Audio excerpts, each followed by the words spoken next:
It's Tuesday. We met on Tuesday, not Monday, because yesterday was a holiday. It is February 21st, 2023. I'll request the city clerk to call the roll. Councilmember Bushy. Present. Councilmember Hill. Present. Councilmember Kurtz. Present. Vice Mayor Yadem Scolati. Present. Mayor Kate. Present, all 5 of us are here. Welcome, we're glad you're here, whether you're here in person or tuning in virtually. These are the hybrid meeting formats, so we appreciate the participation that happens, regardless whether it's in person or hybrid. Thank you to staff, continues to keep our city humming along so beautifully day after day. I always take a moment before we start our city business to reflect on these broader issues in the world and our nation, as we don't do our city business in a vacuum. On the world level, many of us feel deep dismay and sadness that the Ukrainian-Russian conflict reached its 1-year anniversary today. And we're all watching the unfolding of the impacts of the recent devastating earthquakes in Turkey. In the United States, current events range from the depressingly familiar, like the recent CDC report around mental health. They released a report that indicates that data of 60% of teenage girls surveyed have felt persistent sadness in this past year. You can look it up online. Very sobering. We also have the unfamiliar events like the shooting down of weather balloons. So it's against this backdrop that we do all our work together with the community to address the important issues here in San Rafael. And one of those issues is updating the community on last year's police incident in East San Rafael. And in a few moments, the city attorney will provide this update. Before we close with a land acknowledgement, I do want to thank our community for all the deep caring that they have for our city and their continued willingness to work together against this larger societal backdrop. We acknowledge that the present-day city of San Rafael is traditionally home to the Coast Miwok people, many of whom today are tribal citizens of the Federated Indians of Great and Rancheria. We thank the original caretakers of this land and honor their continuing involvement in stewardship practices that benefit us all. Now I'll turn it over to the city attorney to make some opening comments, providing an update on the police incident. And he is joining us remotely. Nice to see you, City Attorney Epstein. Thank you, Mayor Kay. Good evening, members of the council, and good evening to the community. I'm out of town, but glad to have an opportunity via Zoom this evening to provide a report on the police incident that occurred on July 27 on Windward Way in the canal. I will continue to refer to the gentleman who was involved in the incident as Mateo to respect his privacy. On August 26th, the Marin County District Attorney's Office filed a dismissal of the criminal case that it previously had filed against Mateo. Following that, the district attorney opened a criminal investigation concerning the officers' conduct in the incident. And separately and distinct from that, the city hired an independent investigator to conduct the city's internal affairs investigation concerning the involved officers. It's regarding that latter city investigation that I'm providing this update tonight. It is my understanding that our independent investigator, Mr. Henry, has completed all of the witness interviews that he was able to obtain. Those included compelled statements from all of the involved officers. The investigator has now begun writing his report, and I expect him to be done within a month. The final report will be delivered to the police chief, who will make a decision about what discipline, if any, to impose against the involved officers. I expect the police chief to act reasonably promptly after the report is delivered to him. However, I also note that the police chief's deadline under the law to impose discipline, if any, upon the involved officers is August 26th of this year. The DA investigation that I mentioned at the outset is separate and distinct from the city's investigation. The city has no involvement in the DA investigation other than providing statements that are either requested or required And I have no information to provide you this evening regarding the district attorney's timeline. The city has received a number of requests for a copy of the investigator's report when it becomes final. Generally, the law provides that these type of reports are to remain confidential for purposes of protecting the employee's right of privacy. However, there are certain exceptions that may provide for the report to be a disclosable public record. It depends on findings within the investigation, and I'll explain as follows.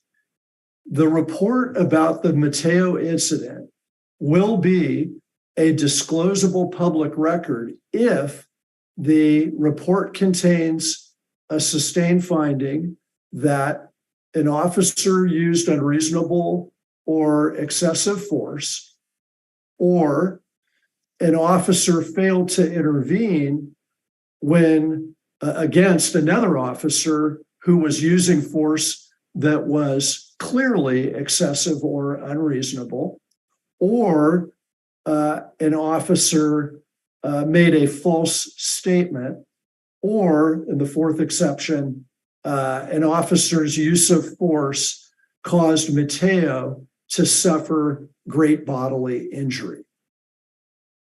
That latter issue, Mateo recently placed in issue with his tort claim that he presented to the city, in which he alleges that the incident caused him injuries, including a brain injury. The city has hired defense counsel to respond to Mateo's claim. There's two other things that I'd like to add, because that's all I have to report on status at this time. And I can take questions if the council has any, but I don't have much more to add. First, I want to let the community know that we continue to have a city website with all information that has been published about this incident. That includes a flow chart that was recently posted that provides more information about the various steps in the police disciplinary process, which has a number of steps. So it may be helpful for those seeking further information to look on the website for that flow chart. And finally, since last fall, September, a group of committed community members has been meeting periodically with city staff, including the police chief. Two council members also have been involved. And those discussions have concerned police practices and accountability. And there will be another one of these meetings coming up on March 8th. Those are public meetings. And again, more information about the timing and location can be located on the website. So that's all I have to report about status of the investigation of the July 27 incident. I am going to stay through the consent agenda in case any questions arise between now and the end of that. But then I am going to turn off my Zoom and turn over the remainder of the meeting to the Assistant City Attorney, Genevieve Coyle, who has kindly consented to remain there with you in person for the balance of the meeting. That concludes these remarks. And again, Mayor Cade and Council, if you have any questions about anything I just said, I'm glad to answer. Thank you, City Attorney. We appreciate you zooming in the hybrid format. As we do have a lot of information on the webpage, I will defer those questions to that place if the council has any, as this is not an agendized item. So, but we do want to ensure that the website is robust. So if there are questions that are not answered on the website, please reach out to myself or to the Assistant City Manager, Christina Lilovich, who's been really helping us work on this, and we will add that information. Well, thank you, Mayor Cade. I will turn off my video, but remain present through the consent agenda. Thank you. I will turn it to the city clerk and she can share how public comment will work this evening in this format. Thank you, Mayor Kate. This meeting tonight is being recorded and streamed live to YouTube. Thank you. And members of the public can provide public comment by phone by calling 669-444-9171 and use the meeting ID 844-3204-9611 and pressing *9 to raise your hand for comment, or you can watch and comment directly through Zoom using the link on the agenda and use the raise hand feature. If you experience any technical difficulties, you can email me at city.clerk@cityofcenterfell.org. Displayed on the podium and the projector is a 2-minute timer to help you stay within the 2-minute time frame. You're invited, though not required, to introduce yourself and say what part of Centerfell you live in, or if you're from outside of Centerfell. And we're offering closed caption for this evening's meeting on Zoom. You can select the live transcript button on Zoom to enable this feature. Thank you. Thank you. And I have received one card and I saw another one get delivered. So we'll start with folks that are in the room. Carrie McCarthy. Yeah, so come on down, and if it's not on, we will jump up and make sure it's on. Testing. Yes, there you go. You have Hi, 2 my minutes. name is Carrie McCarthy. I'm a licensed art therapist and business owner in Centerfell, living in the Santa Margarita neighborhood, where there is a line of restaurants right adjacent to my property, and it's been in our family for many years. But the fans on the rooftops produce a very loud noise that can be heard in every single room of the house with a vibration. This starts at 9:30 or 10 in the morning and goes till 10:30 or 11 at night. I've contacted the owners, and they're not really willing to do anything about it. So I did contact code enforcement. They sent a police officer who had no experience with decibel reading. He had never done it before in his life. And that's one. Two, the equipment was probably from the 70s or 80s. And he did not have any familiarity with the noise ordinance.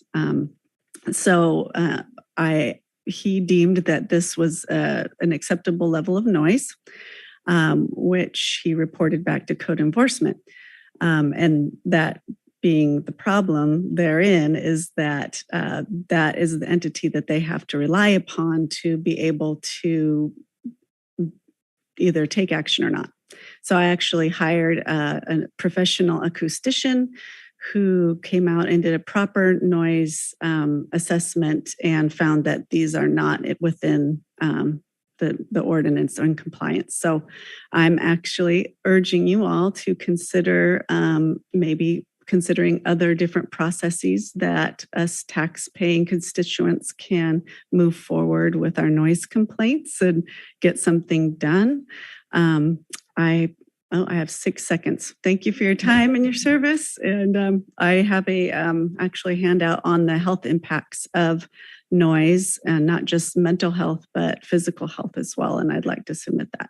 Thank you, Carrie. You can submit that to the city clerk, and I received your email, as did Councilmember Hill.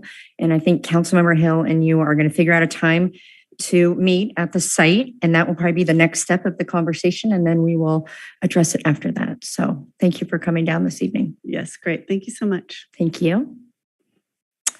Salama, I didn't get your card, but I saw you come in, so okay. Just go ahead and pull it. Yeah, pull it down. There you go.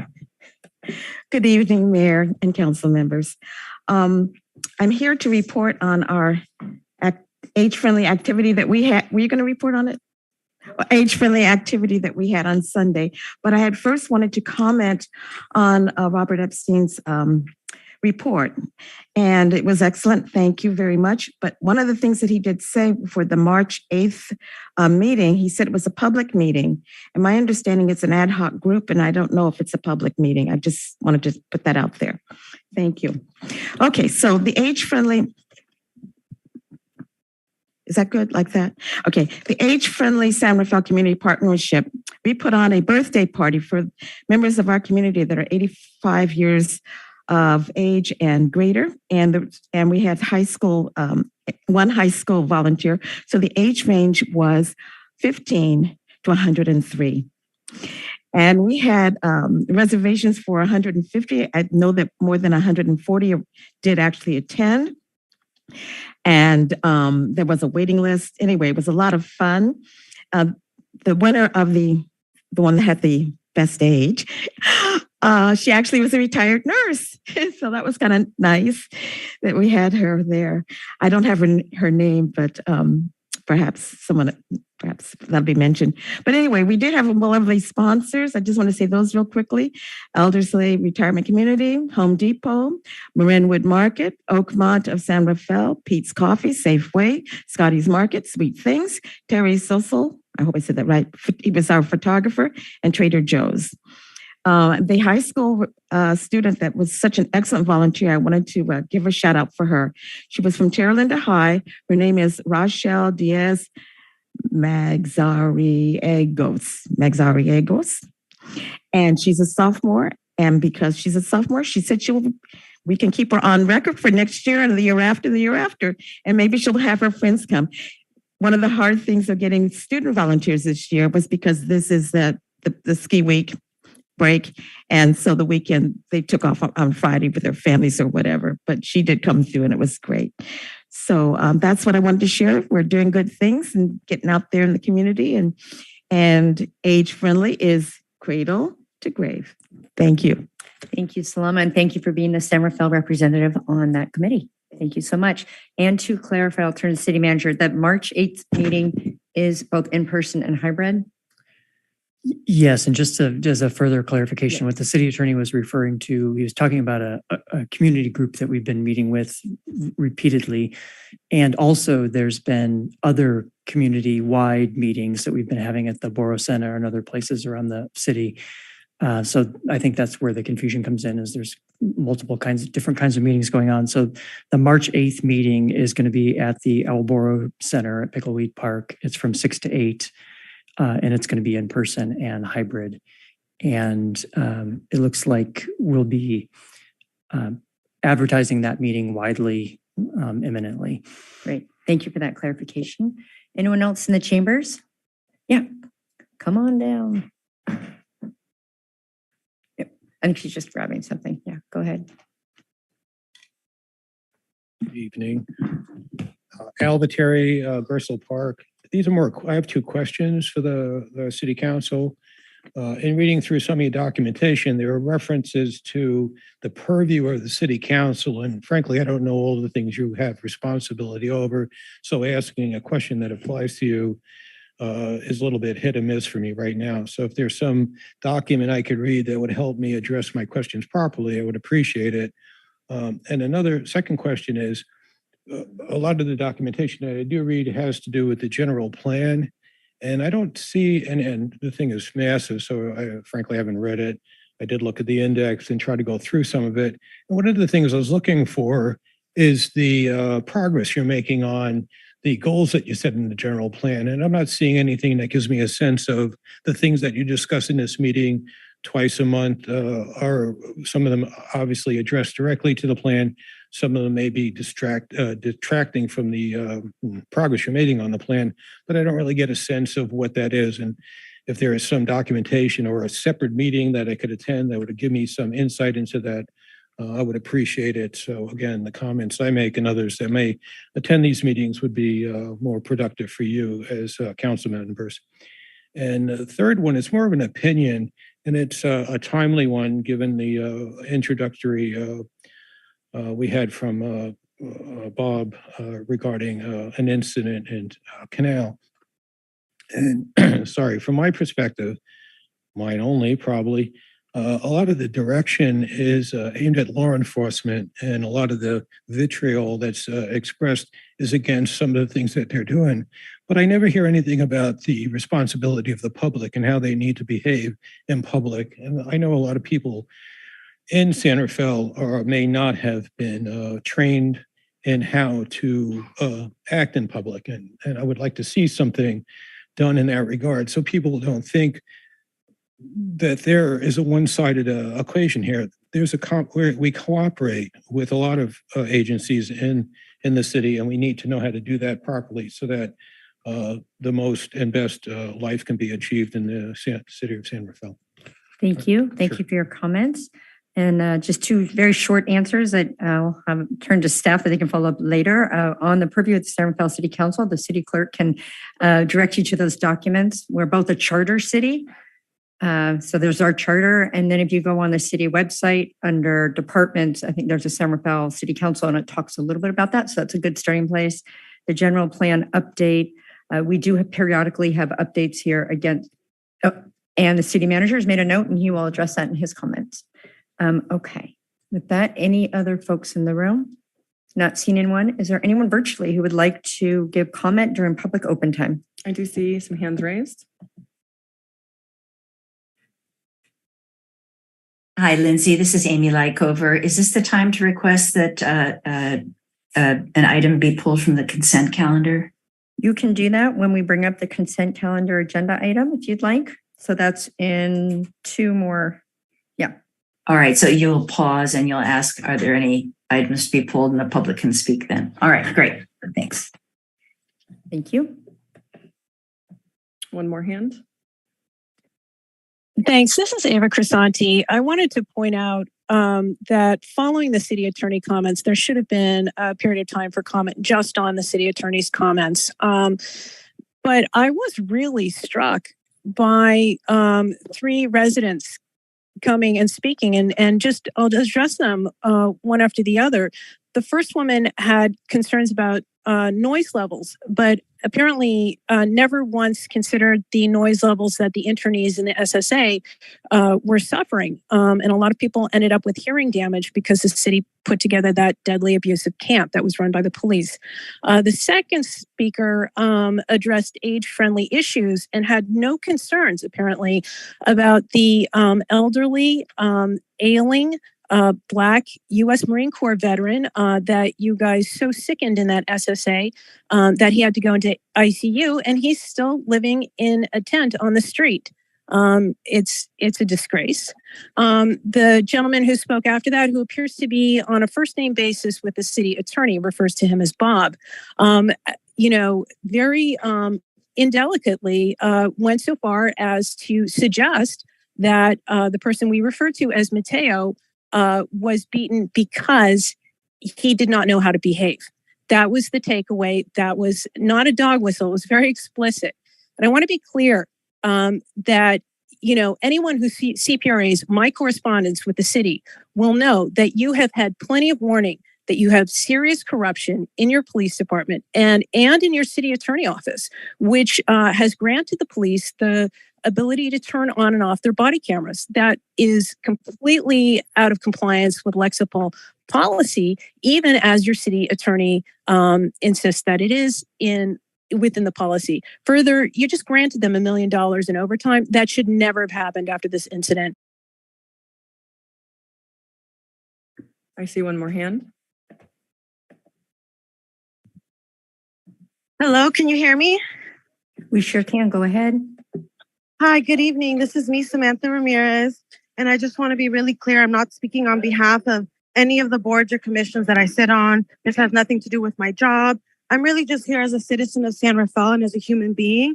And I'm just really disappointed in how the Mateo case has been handled. So many months have gone by. And what the city attorney spoke about tonight, it should have been done a while ago, and this is really a matter of the hurt in the community. And you're always talking about how you want to rebuild trust and you care and you this. Well, people are watching. And the fact that you haven't done anything speaks volumes. And so I just really encourage you to show more urgency and to get things done. Thanks. Bye. I see no other hands raised, and I'll give everyone a moment. I see no further public comment. Thank you. I'll close the public comment. And as always, if you're new to a council meeting during public comment, we accept input on any matters not on the agenda and even beyond that. And we always appreciate when those comments are directed towards the council and not at other individual speakers who are also providing comment. So with that, I will turn to the city manager for his report. Thank you, Mayor Kate and City Council. I just have a couple brief announcements tonight. We have a couple larger agenda items coming up in March, and I just wanted to give a sneak preview for the council and the community to know that they're coming.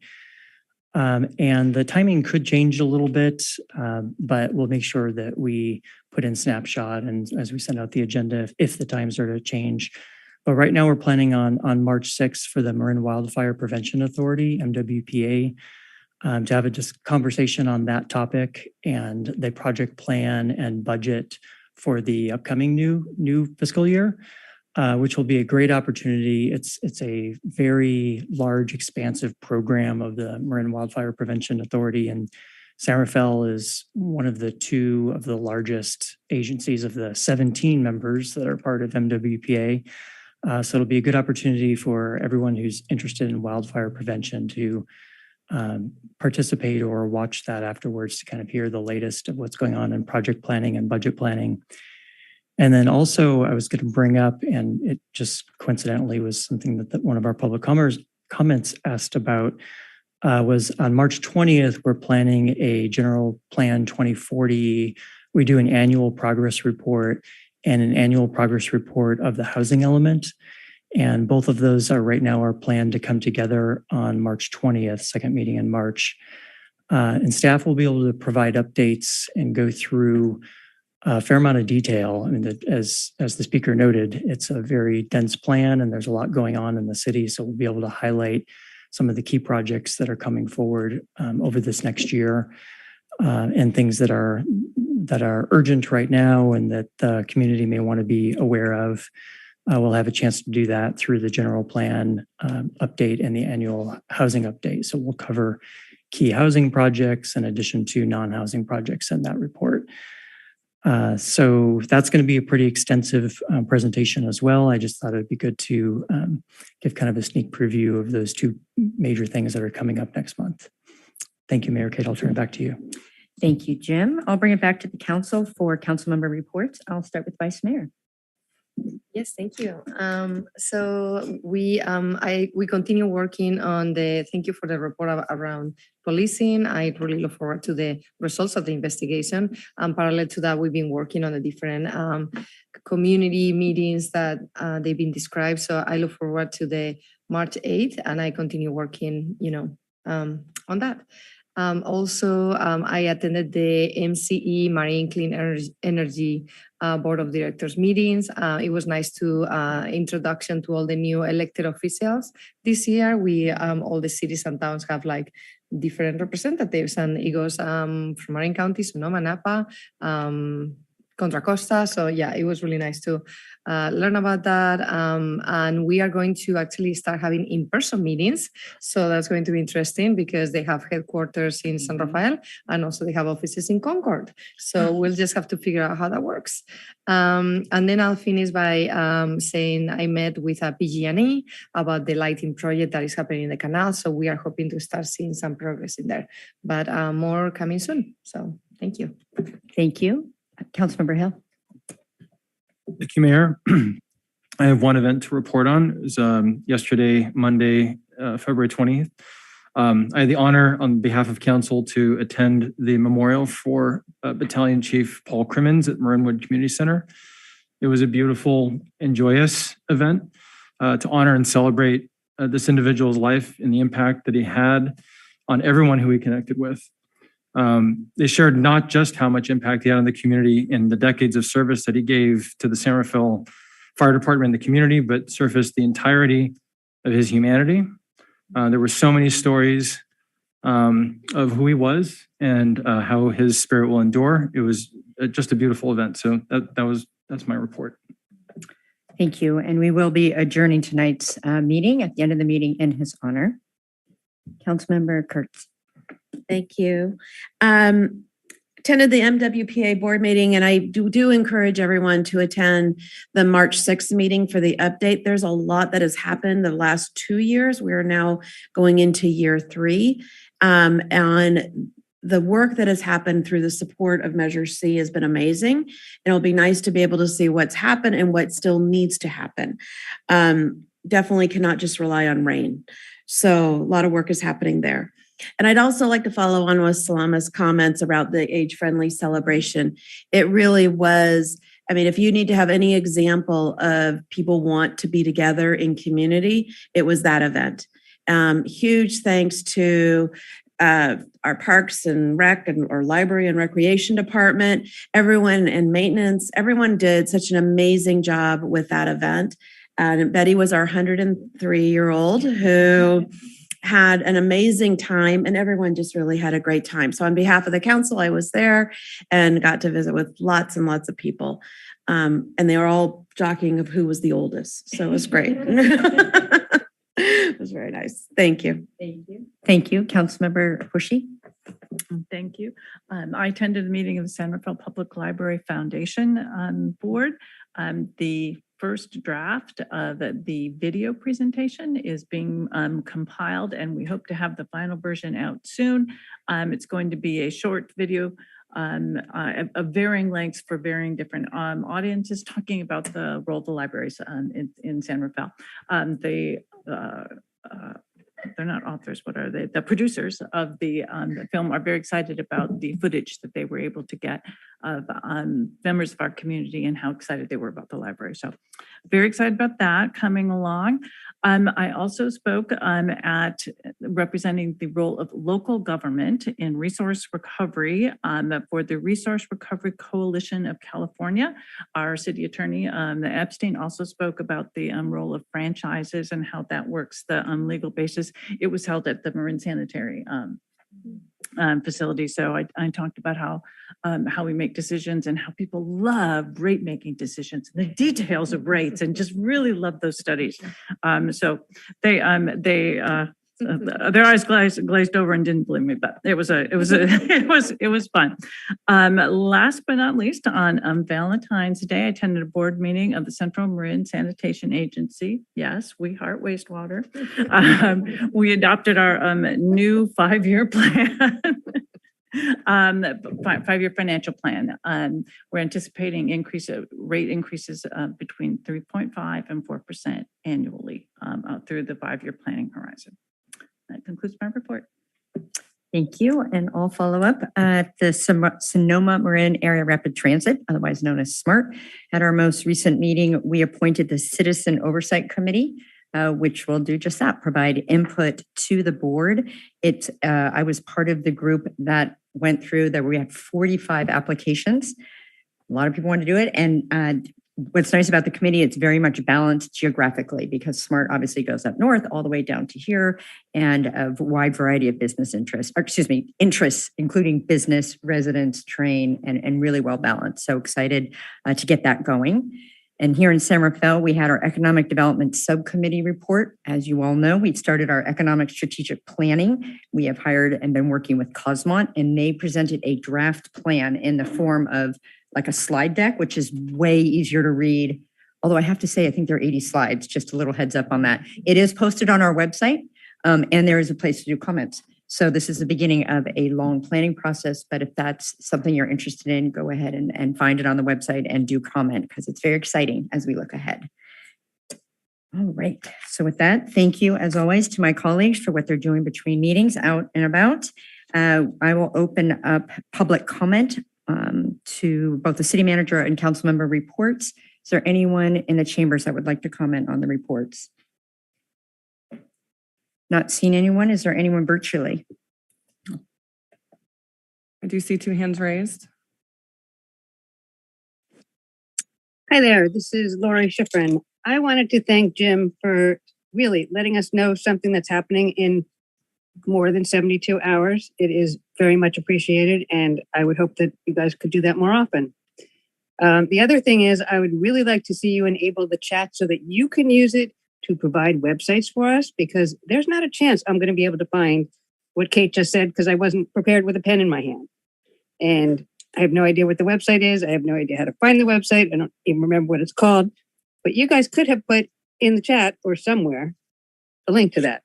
Anyway, thank you, Jim. Thank you, thank you, thank you. I really appreciate you letting us know things that are happening more than 72 hours in advance. Thank you. Thank you. And anytime I say the website, it's cityofsanrafael.org. That's the website. And there's a search bar, and the search bar looks like a magnifying glass. And you put in the words of what it is you're searching, economic plan or some sort of combination, and hopefully it will pop up. It's cityofsanrafael.org. This is Ava Crisanti. I wanted to mention that Kate Collin, the mayor, is incorrect in suggesting to the public that they cannot make reference to other comments that were made by other members of the public. There is nothing in the Brown Act that restricts that, and the city attorney should clarify that for the mayor. Open discussion and being able to reference what other people are thinking or have stated specifically is a really important aspect of democracy. And trying to shut that down is very consistent with this mayor. I do want to point out yet another unhoused person died on the streets of San Rafael. And this largely has not been reported. You made no comment. You were talking about Ukraine. You were talking about Turkey. You were not talking about the situation that you have left your own people in. And we don't have a cause of death yet for this casualty, but it is clear that this gentleman who was forced to sleep on the street perished on the street. From the evidence I was provided, it looks like he perished under a very thin blanket, kind of fluffy but thin. I mean, it's just one of those cheap blankets. This is all he had in the freezing cold, and you made no reference to it. That's totally unacceptable. There's still no investigation, no request for investigation of the many people you harmed in that internment camp. It's terrible. It's terrible that Mateo was beaten, but a 65-year-old woman died in that SSA, and there was no emergency medical equipment, and you still have not called for an investigation. There has been no apology to the people who suffered through that, who got all sorts of issues, medical issues, from cellulitis to cardiac to pneumonia, from living in that horrible space that you devised. I see no other hands raised, and I'll give everyone a moment. I see no further public comment. Thank you. I will close the public comment and bring it to the consent calendar. Are there any items that would like to be held? And I know Amy Lycover has, will pull one when we get to that moment, but are there any other items? Not seeing any. I will open the public comment. Anyone in the room like to either provide comment or suggest pulling an item from the consent calendar? Not seeing anyone in the room. I'll turn to the virtual. I do see a hand raised. Okay. Tonight, I ask the council to pull agenda item number 4A, meeting minutes for 2/2 from the consent calendar for discussion. And I will publicly comment on the minutes at tonight's meeting. Thank you. So wait, Amy, now is the time to make any comments on the consent. It's okay. I actually, yeah, if you could go back to 2 minutes, because I actually emailed Lindsay to find out what to do and I never heard back. So I'd like my 2 minutes because I've timed what I'm going to say. Okay. Thank you. Amy Lycover, Gerstle Park. The February 2nd special meeting agenda does not mention Director Giudice's report or the council's discussion. The meeting was not properly noticed in violation of the Brown Act. The minutes before you are also incomplete. I was the only member of the public present, and I feel called upon to correct the minutes since my concerns may be your concerns as well as the public's. At this retreat, all of the council members, the mayor, the city manager, the assistant city manager, the city attorney were in attendance. The minutes should read, Ali Giudice, Community Development Director, was asked to comment on key projects. She described the new configuration in the building and planning departments. She mentioned how staffing has changed. She commented in depth on major projects, reading from a prepared statement. The mayor asked for comments from all council members. There was considerable give and take about the Northgate project. Members Kurtz and Bushy asked Giudice to communicate regularly with the public about Northgate. All present agreed this was a good idea. Giudice took notes. The Aegis project also elicited comments from the council and the mayor. No minutes were taken, and this meeting was not recorded, nor was Zoom available. This agenda item was not noticed. It is perplexing, not that Giudice gave her report, that you all engaged in a discussion and made recommendations, but that the item was unnoticed on the agenda and is not recorded electronically or in writing. It is disturbing that not one of you stopped the process, not even the city attorney. This was a public meeting and you are specialists in the Brown Act requirements. In a nutshell, it requires local government business to be properly noticed and conducted in open and public meetings, except in certain limited situations. At the very least, please rectify this practices lapse in the Brown Act, publicly recognize the council discussion, submit accurate minutes of judicious report and the council's recommendations. And this should be adopted by the council. I ask that you do that. Thank you. Thank you. And I'll bring on the city attorney. And just to note, Director Judici is the correct pronunciation. And I will turn it to city attorney to respond to your concerns. Thank you, Mayor Kate. And I did have an opportunity to review Ms. Lykover's email that made similar comments earlier today. In my view, the Brown Act was complied with at the City Council retreat that was conducted the week before last. The council retreat was a city council meeting. It was properly noticed, as are all our city council meetings. The public, members of the public who wish to receive special notice of city council meetings, including media outlets, have signed up, and anyone can sign up at the city clerk's page on the cityofsanterfell.org website to receive those notices. So the noticing of the meeting occurred. It was properly noticed and agendized as the retreat that it was. It is correct that various staff members addressed the council at the meeting. It was a team building workshop. No decisions on any land use matter were made or any other city matter that would come before the council at a regular meeting. The meeting was open to the public. Ms. Lykover was the only member of the public who attended in person. And there were a few members of the public who attended on Zoom. The meeting was also available to view and to participate on Zoom, just as this meeting is tonight. So Ms. Lykover, has a comment about the way that the meeting was agendized, and in my view, the Brown Act compliance was met. In connection with her request that the minutes be amended to add more information regarding the discussion at the meeting, that's up to the city council. It could certainly consider, a motion to add to the minutes as Ms. Lykover has requested. However, I will note that the city's former practice of preparing and adopting verbatim minutes of council meetings, the late Jean Leoncini's longstanding practice, may she rest in peace.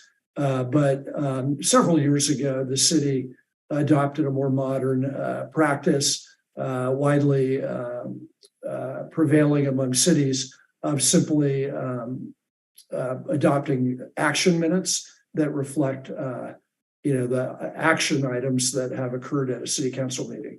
So again, the council could, it's the council's minutes, so the council could choose to respond to Ms. Lykover's suggestion by amending the minutes or not, again, consistent with the action minutes practice. So I wanted to provide these remarks. I am glad to answer any questions that the council may have. Thank you. Any questions of the city attorney on item 4A? Not seen any. And I realize, city attorney, I probably should have had hopefully it's fine, that we probably should have approved or voted on B through F and then A. Can we go ahead and do all together if there's no additional? Certainly you can vote on all of them together after inviting the council, if anyone wishes to comment further or make a separate motion regarding the item that was pulled. Okay. I have no further comments to make on any item. I like the way the record reads right now. This item has not been pulled. The city attorney has provided a basis for treating it as it has been presented to us. I have no desire to augment the minutes, and therefore I move that we adopt the consent calendar as presented. Okay, I'll see if there's anyone who wants to change. I'm not seeing agreement with Councilmember Bushy's motion, so I would take a second on the item. I'll second. Moved and seconded. This is consent agenda A through F. Roll call, please. Councilmember Bushy. Aye. Councilmember Hill. Aye. Councilmember Kurtz. Aye. Vice Mayor Yorenz Galati. Aye. Mayor Kate. Aye, that motion carries 5-0. Thank you. Thank you, City Attorney. We're moving on to our first major agenda item, the Citywide Parks and Recreation Master Plan update. And I see Director Kufa and her team are coming on down. Welcome.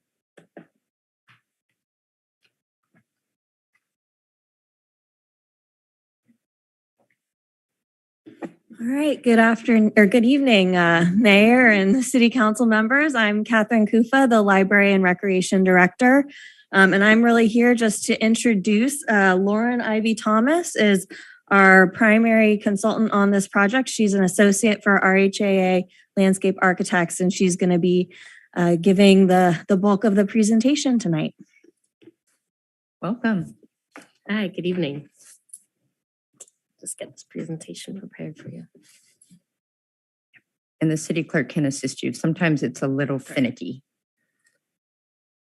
There we go. All right, thank you. All right, thank you. I'm Lauren Ivy Thomas. I am the consultant to the City of San Rafael on this Park and Recreation Master Plan. I'm here with Barbara Lundberg, who is a principal with RHA. As Catherine said, I am an associate, and I've been managing this project, and we will let you know the status of it tonight. All right, so on this agenda tonight is to talk about the scope of the master plan, the analysis.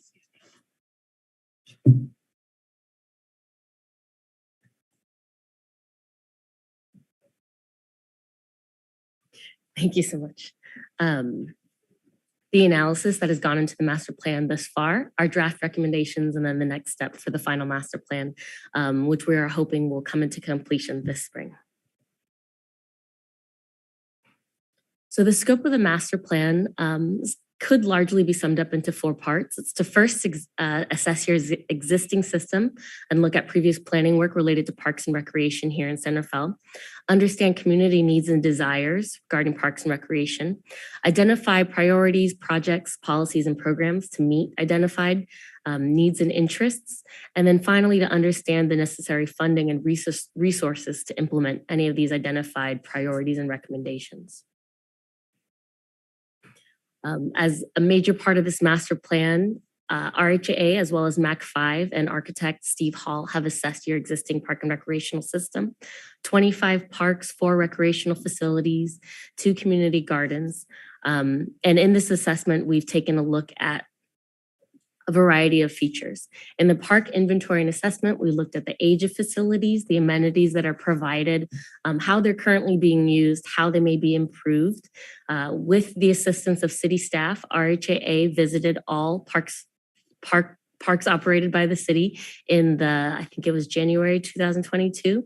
And then MAC5, who are consultants under RHAA, they are architects, they assessed the 4 facilities of Albert J. Borough, Falkirk, San Rafael, and Terra Linda Community Center to kind of look at the architectural and programmatic aspects of the recreational facilities.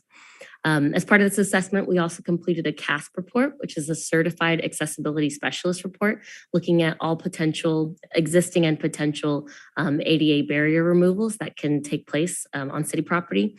And finally, we did a very thorough document review, which was looking at previous planning work as it relates to San Rafael's park and recreation system. Specifically, we looked at the 2020 general plan or the general plan 2040, as well as various precise plans that have already been completed. Our community outreach process was quite extensive. We had a steering committee that was approved by City Council, I believe at the end of 2021. Representatives from a variety of commissions, organizations, and community groups have checked in with us throughout this master planning process. We've completed 4 meetings with them. We've also completed some thorough community surveying, statistically valid survey, as well as an online survey were both completed in a variety of languages for community members to provide input. There was a total of 5 community meetings One community meeting was held 4 times throughout the city as well as online. And our second community meeting was held in September of 2022 to present not only what a master plan is, what the scope of the project is, but also how we are developing the recommendations, our draft recommendations for this report. We also completed a variety of stakeholder group interviews, interviews with arts organizations, aging populations, special populations, youth and sports, to understand the specific and unique needs that different segments of the community have for parks and recreation services. And finally, we've connected with the Parks and Recreation Commission.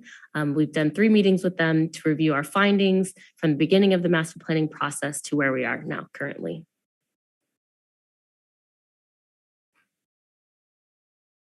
So the major needs that we've identified thus far in the park system are that overall, your park system is relatively aged, but it's pretty on par for most California communities, with a majority of your parks built in the mid 20th century, so about 60 to 70 years old, with major common issues such as needing updated playgrounds for code and safety, renovation of sports courts, general infrastructure repairs and replacement, things like repaving asphalt, replacing water fountains, benches, addressing ADA deficiencies, and providing improved signage throughout the system.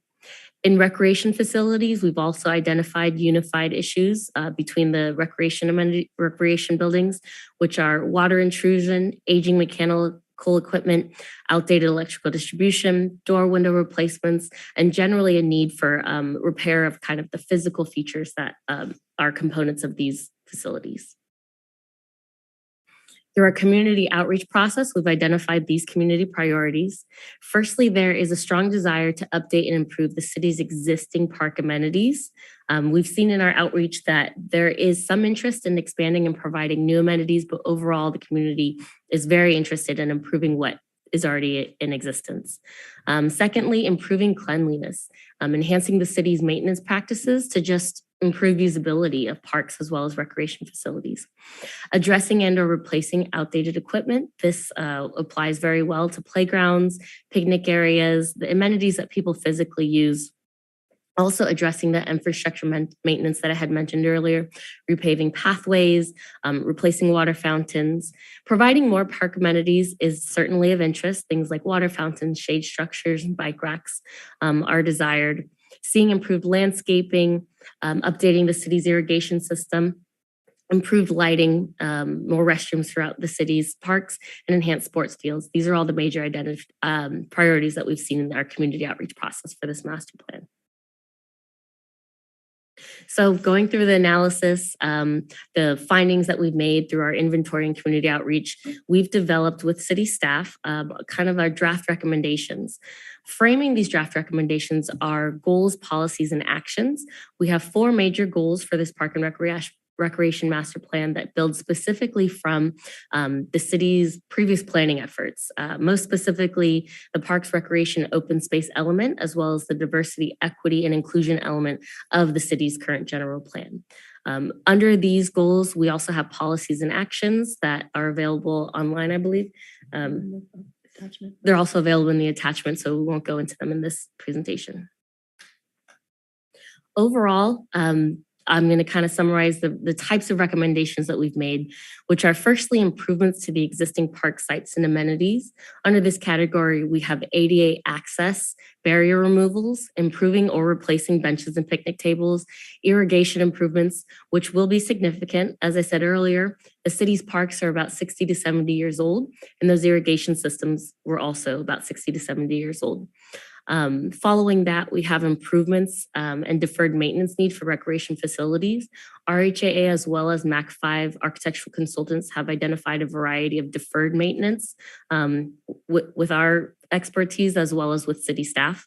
We've also provided some policy level recommendations, which are more oriented towards the library and recreation department on how operations and programs can be improved and how maintenance can be improved. And finally, there are some opportunities to expand the system's recreation amenities. It's important to note that a total of 150 recommendations have been generated from this master plan in the above categories. And in order to weigh how these recommendations relate to each other and therefore create somewhat of an implementation plan, how they compare to each other, is RHA along with city staff prepare these prioritization criteria. They were presented at community meetings, Parks Recreation Committee, as well as our steering committee meeting. And each recommendation was run through these prioritization criteria in order to see how they weighed against each other. We know that these recommendations are all important. They all hold value, but we also know that public entities such as the City of San Rafael only has a limited number of resources. So creating a strategy to implement these recommendations over time is critical. So the first major priority was health and safety. Recommendations that address health and safety were scored with about 5 points. Under that, we have community priorities, which were specifically identified through our community outreach process, interviews, and meetings with various staff. In line with that is our service area, whether a recommendation will support the greatest number of community members possible. Following that, we have our General Plan 2040 guiding principles, making sure that recommendations are in alignment with existing planning practices. And of course, acknowledging that recommendations should support accessibility throughout the city's parks and recreation facility. And following that, though these may rank lower in number, they are just as important, is the recommendations relation to operational efficiency, meaning how will this recommendation support the recreation library department's operating, as well as was this recommendation included in previous planning work, which we have found that previous park and recreation recommendations have already been made for the city of San Rafael. Since we do have 150 recommendations, we'd like to point out that we've categorized them into near-term, medium-term, and long-term recommendations. In the near-term arena, we have about 46 recommendations that we see as feasible to achieve within 0 to 5 years. In our medium-term recommendation, we see these as about 5 to 10 years actionable, and our long-term recommendations are further stretched out in 10 or so years. We know that these are still just as important, but wanting to honor the limited resources that a public entity has, creating a strategy, but also documenting these so that they can be implementable when resources are available is critical for the master plan. In addition to these 3 categories, we also have our other categories, which we see as being folded in to the larger recommendations. So those are ongoing. These are recommendations that the city is already doing as resources allow, and then as projects that will be addressed through larger projects. As resources allow are typically expansion projects because we understand that the community is interested in what improving what we have now. And then addressed through larger projects is largely ADA barrier removal projects which will be addressed through larger construction. I'm not going to go through all of these line for line because they are in the attachment, but would like to give a general overview of some of these near-term recommendations. A great way to think about these near-term recommendations is that these are highly prioritized recommendations based on the community outreach process and the analysis process that the master plan is completed. At the top of this list, you can see that the pickleweed continued development and expansion with support of public grants at this park will serve an extensive amount of members of the community, as well as meet community needs, addressing deficiencies at Albert Park Stadium, addressing play areas at Peacock Gap Park, and of course, creating a master plan for the Terra Linda Park and Community Center. Also in our near-term recommendations, we also include policies. Again, policies relate to largely how the Library and Recreation Department operates and how services for recreation could be improved. So recommendations in this realm include exploring public and private partnerships to open or to utilize Beach Park better, potentially considering a dog park program citywide, enhancing access to tennis courts, and then the potential to reclassify city parks throughout the city. The next steps of this master plan are to develop the program and operations recommendations. What we've mostly presented at this meeting tonight are the park and recreation facility recommendations. We've worked very closely with consultants Ballard King who are recreation planning experts who have assessed the city's recreation and library department, its operations, its staffing levels, and we have a series of recommendations for that department specifically that will be presented at the next council meeting. We're also working closely with our subconsultants EPS for financial planning to help us strategize how these recommendations can be implemented over time. And then finally creating the draft master plan, which will be presented to you in the spring.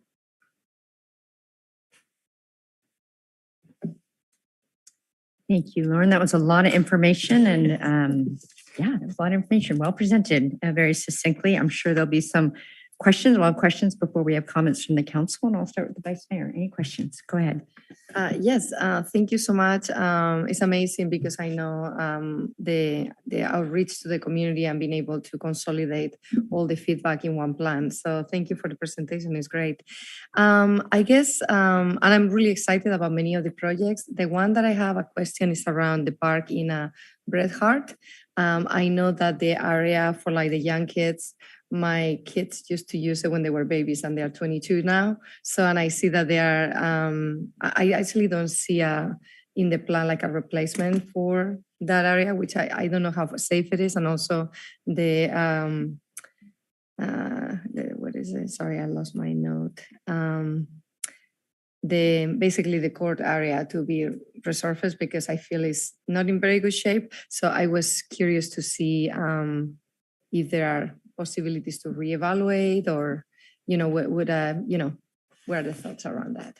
Excellent, thank you. Yes, we did look at resurfacing the courts.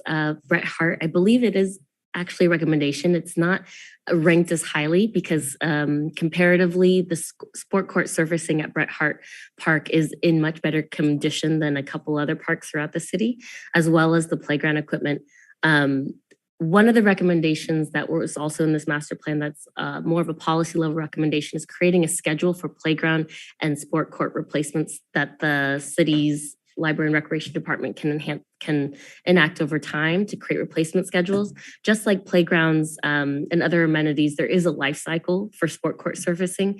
So having that built into the department's operations will help address those in concise periods of about 5 to 10 years.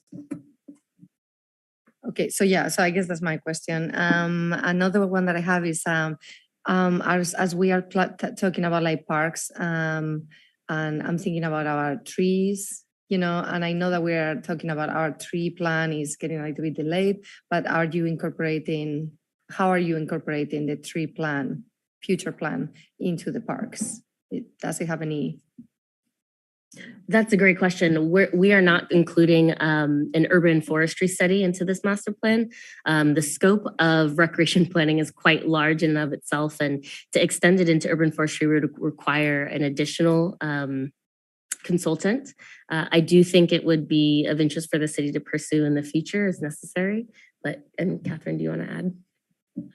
No, I think that about covers it. Unfortunately, it just wasn't included. It wasn't part of the scope of this already quite extensive planning process, but I do know that Director Miller is looking at the tree planning, and that's something that we'll continue to monitor as we move forward. Great. Well, thank you so much. Great work. Thank you, Director Hill. Director Hill. Councilmember Hill, I just promoted you. It's okay. I'll respond to that. Thank you for your report. That was great. I'm going to hone in on words here. So I was looking at potentially achievable, and I was trying to understand how do we define the criteria of potentially achievable? Because I can imagine it could be an effort horizon, it could be a financial horizon, maybe a combination of both. Can you define how we think about potentially achievable? That's a great question. I think I probably shouldn't have said potentially achievable because these are all achievable. I think the better terminology would be feasibly implemented, meaning that once the resources are available, it's more of a resource conversation. So within those 0 to 5 years, we imagine the city could attain those resources. Within the 5 to 10 years, we imagine that the city could attain those resources.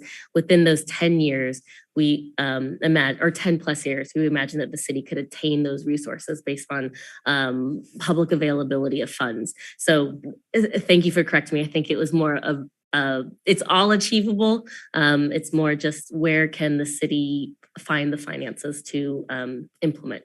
And I'm going to jump in a little bit as well, because part of what we're currently doing right now, but not quite ready to present on, is that financial planning component. And so part of this is looking at what, we know within the next 5 years about what our resources are going to be based on Measure A and all of our funding streams. So we are looking at, this is still in draft, but that's the assumption, is we're going to be trying to match up those revenue sources that we know with the planning efforts, and then also considering staff capacity as well, and ability to take on that number of projects. Yeah, that's super helpful. Thanks for clarifying that, because left on its own, it leaves us to wonder, how do we determine that? So I'm hearing that maybe based on fact pattern in the past of how funding has been achieved, this is how we're imagining how it could play in the future. Yes. And in the financial analysis, will that further refine this thinking, or are these pretty much set at this point? Maybe a little bit. We have done enough financial planning at this stage to have been able to put together this, what we think is potentially achievable. I think the biggest X factor is, what are the bids going to come in at? RHAA has done some analysis of the different project costs, but as we see those costs go up, depending on how many of the accessibility barriers we want to address, that also changes. So just kind of the scope of the project, where we actually land on, will also impact the budget and the finances of it. So that's, we can say we think this is achievable, and then we're going to have to see as we're implementing how the expenses actually line up with our estimates of cost. Totally. No, thank you. Thank you for clarifying that. And then in the duration of what's remaining in the work ahead, are we pretty much done with taking in public comment, or is there any more opportunity if people are now able to see? Because I went to the website and there's a lot more there that people can examine and respond to. Is there any additional opportunity for folks to? Yeah, there's always opportunity for folks to provide comment. We've received a lot of comment. So I would not expect necessarily to hear a lot of new input, because we have heard a lot, but yes, absolutely.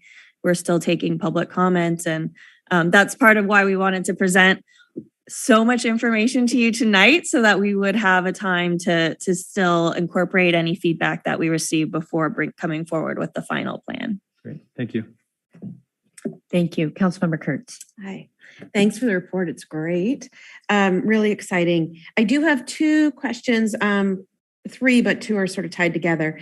In terms of the park inventory, you did it listed by the types of parks or types of facilities. Is there another view about usage around high usage parks? And I have a hypothesis, but I'm not sure it's true, that the parks that are in high density, low income areas are going to be higher used than other parks. But I don't know if that was actually evaluated and studied.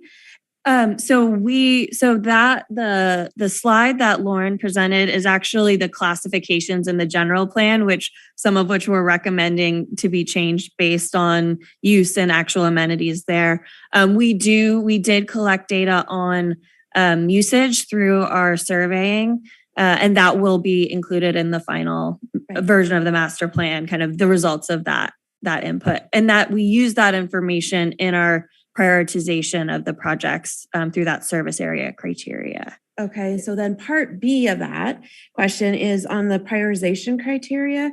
Is there a factor for equity from a low income area, like a bonus piece? There's a couple of factors that touch on equity. The service area, the way that projects scored points either was a park that had high usage from our community engagement process, or that serves a high density neighborhood. And then that the general plan principles criteria, the two criteria or the two principles from the general plan that we were looking at, one was the Sustainability. there was sustainability, and then the second one was, I'm blanking on what the name was, but it was the equity criteria. So then they got points if they addressed projects related to equity or serving low-income communities. Okay, great. I think that's really, the more we can call that piece out, I think will be helpful for people to understand why, just in terms of that perspective. And now on a totally different park question, Jerry Russell Park, one of the recommendations is to move it to open space. And we had a little bit of an email dialogue, and I wondered if you could provide more of a community update, because I've received questions about that. And I think it would be important to understand, for the community to understand what that move to open space would mean. Yeah, so our goal, there's a couple of parks that we're recommending to kind of change the classifications in the general plan. One is Jerry Russell to open space. And one is Munson Park to become a pocket park. And I believe Bret Hart is considered a pocket park, and it's moving that to a neighborhood park. And so that's really more our goal in that. In the general plan, those are classified based on size, not amenities and usage. And so in looking at what those parks are more similar to, what they're kind of, the amenities that are provided, we're kind of right sizing where those are. And in terms of Jerry Russell, that's a park that it is currently classified as a neighborhood park, but does not have playgrounds, sport courts, any of those amenities, the active amenities. And from what we've heard from the community, they don't want those there. They like it the way it is. And what is there is a trail with some benches and some beautiful natural spaces, which is much more similar to the city's existing open space parcels. So by reclassifying it as open space, it will then become involved in those planning efforts around vegetation management, trail planning. We won't change the name. We have heard loud and clear that Jerry Russell Park is an important name. We have a Harry Barbier Memorial Park, which is our largest open space in the city. So that precedent has already been set of calling an open space a park. So yeah, we won't be changing that, and it's really looking at enhancing the current use versus trying to change the use. Great, that's really helpful. I think it was definitely a question like, oh, the city's getting rid of it. And that was just by the term move versus just to reclassify so that might be one we want to just to change some of the language, because it sounded like we were getting rid of it. Yeah, no, that's a good point. Thank you. All right, appreciate it. Thank you. Thank you. Councilmember Bushy. Thanks for the great report. I really like quantification and how you prioritize everything.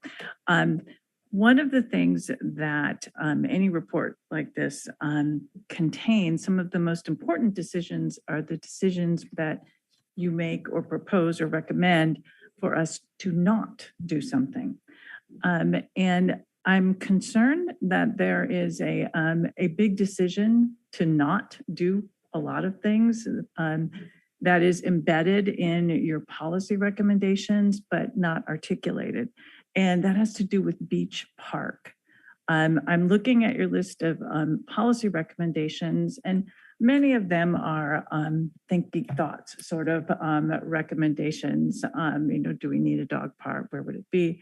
But with Beach Park, you just make this explore public-private partnerships, and then the sentence ends. And it's like, if those fail, then what do we do? Or what is the long-term possibilities, or what else could possibly be done? And I'm concerned that that level of analysis, if you have made decisions and not articulated them, that's not ideal. But I'm more concerned that we haven't really stepped back and looked at what Beach Park is. This is waterfront property. The city owns it, and it looks terrible. And if our plan is to do nothing unless some public-private partnership comes along to save us, we should articulate that at a minimum. So I don't know if that's a question or maybe it's, but there's a whole lot of comment in there. I guess my question is, I think Beach Park needs more analysis and maybe more urgency or recognition of what that site is and what it could possibly be and a broader range of potential options for it. Maybe we should sell it. Thank you. Yes, I mean, we do have some recommendations that specifically talk about reevaluating a site based on its current recreational use. So we have that recommendation for Oliver Hartzell Park as well as Riviera. I'm sorry? Riviera Park. As Riviera Park, because currently right now, both of those parks have very, very, very old playgrounds. They're not very well utilized. They're not in locations that are serving a great number amount of communities. So I say that to say that there is potential that we can add verbiage. We can add a little bit more language to provide that analysis that you're looking for to really lift Beach Park up as more of an amenity than just something that hopefully we have a public-private partnership for.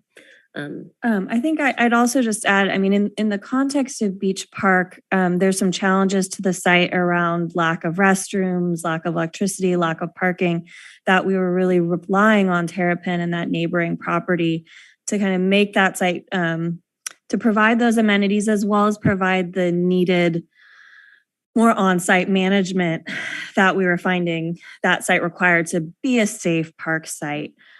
So our current plan or the direction that we've been going in is we want to see what's going to happen to that adjacent property. If there is another opportunity for that similar type of public-private partnership with whomever takes over the Terrapin property. If that doesn't happen, if that becomes another car sales place, or it's not kind of a kind of a supportive use to the park, then I think we do need to have that larger conversation of what does that look like. I don't think any decisions have yet been made as to that. And this plan in particular, because of the large scope that it's taking on, really hasn't delved into that level of detail on a park by park level.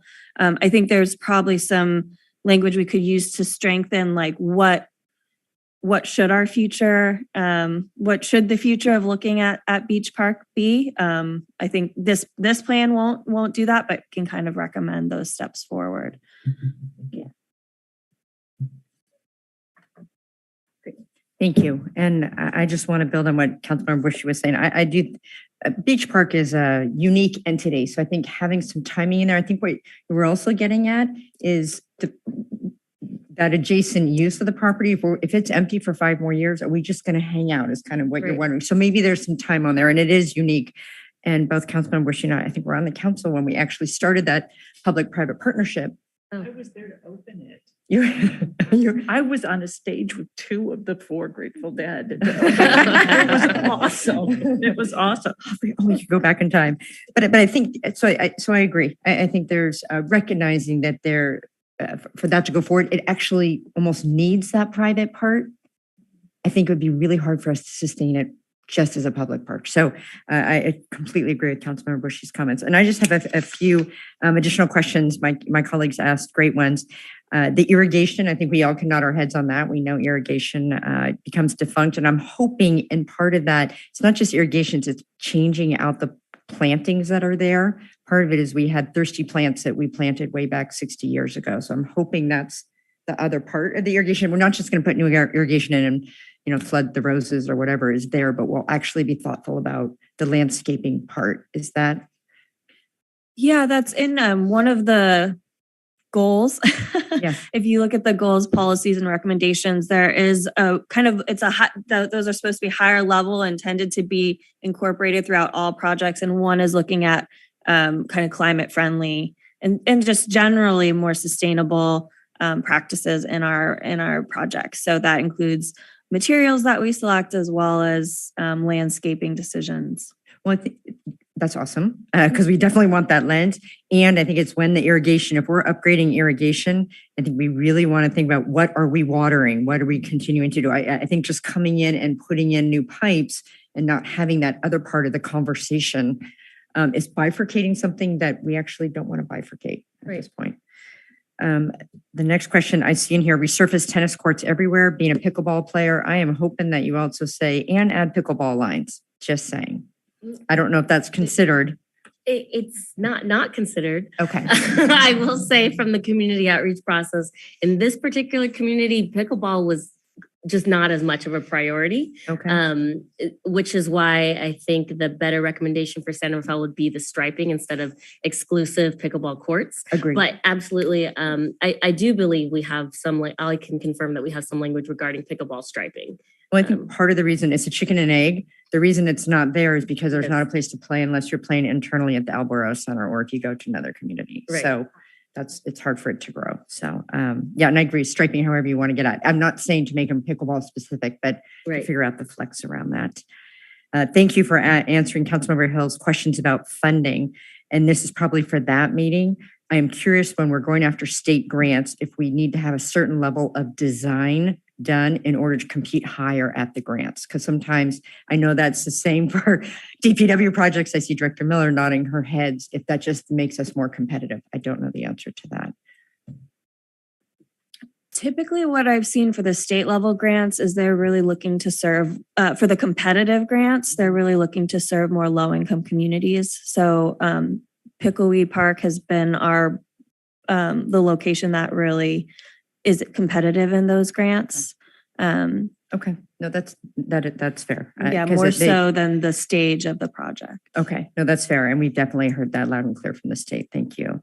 And then finally, I think you've answered how the community can continue to comment. It's always easy to give input. And then when you have something in front of you, boy, you just want to get out your pen and start commenting. So hopefully there is a way that folks can either click on a link on the website to keep commenting on your Yes, plan. we do. It's cityofsanrafael.org/parks plan, or you can just go to cityofsanrafael.org and search for Parks and Recreation Master Plan. You'll find it, and we've got a lot of information on that webpage as well as how you can contact us. Thank you.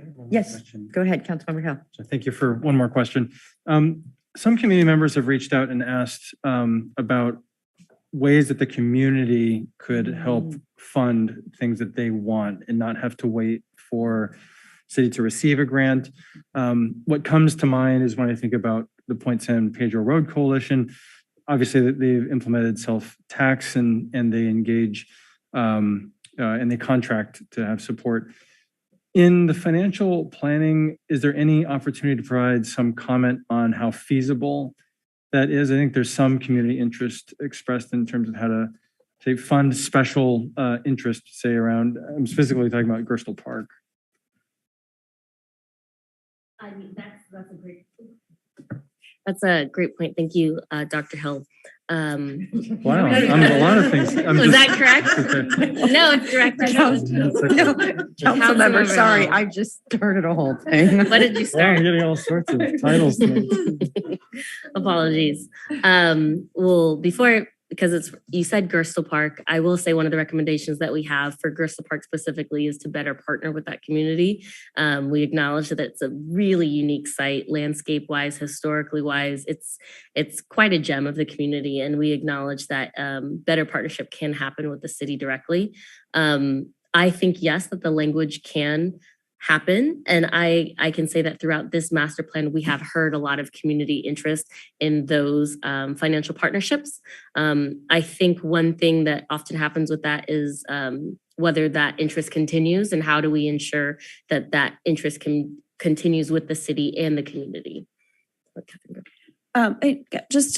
If I can clarify on your question, are you talking about kind of like special assessment district, like setting up a special assessment district, or like a donation campaign?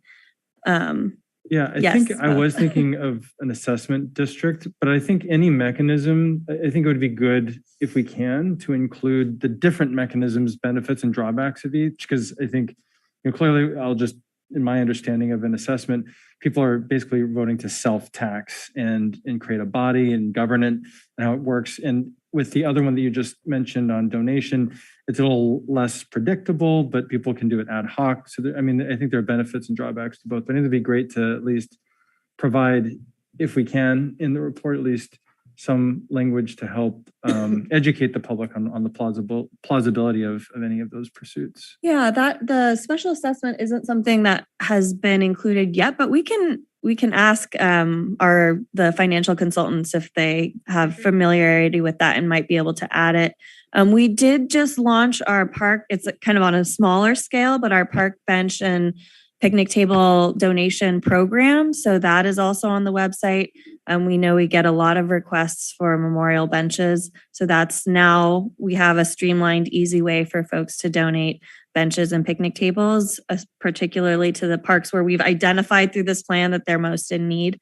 And then, we are always willing to work with community members and neighborhood groups on for donations for specific projects. I think typically where we experience challenges is the scope and expense of these projects is often much greater than I think the community is aware of. You go on to Amazon, you look up how much is a playground and it's, a few $1,000s or whatever. And then that's nowhere near what the expense for a city to have something of the quality and design that we need.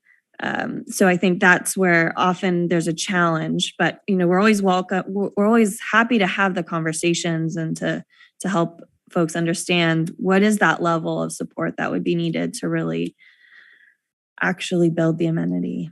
Great. Thank you. Thank you. Thank you for those questions. Yes, go ahead, Councilmember Kurtz. There's just so much in here.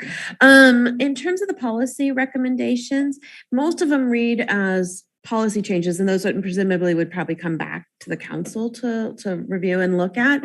The one that I feel like we've already looked at is around diversity, equity, inclusion, belonging training across the city. And I'm wondering if there was a policy piece specifically that you're looking at from a Parks and Rec perspective and around that one, or is that just because we know we need to do that across the board? Yeah, the latter.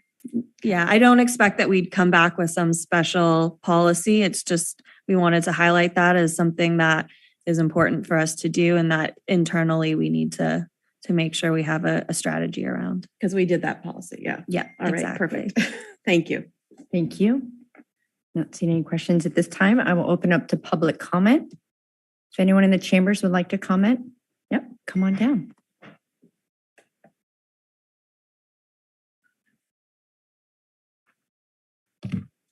Alvateri, Gersel Park. I liked your presentation very much. I have a few questions.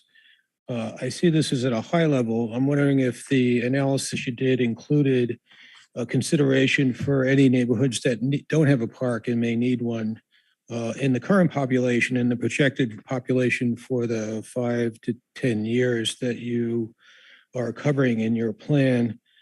Also, general question, I think the top priority was safety, health and safety. And I don't know if that's a gateway that all the other parks have to wait for to be completed before this second, third, fourth, and fifth priority are handled, or there's a flexibility to do any of the, I think it was 7 priorities in any particular order, depending on what planning and the council may drive in this plan. And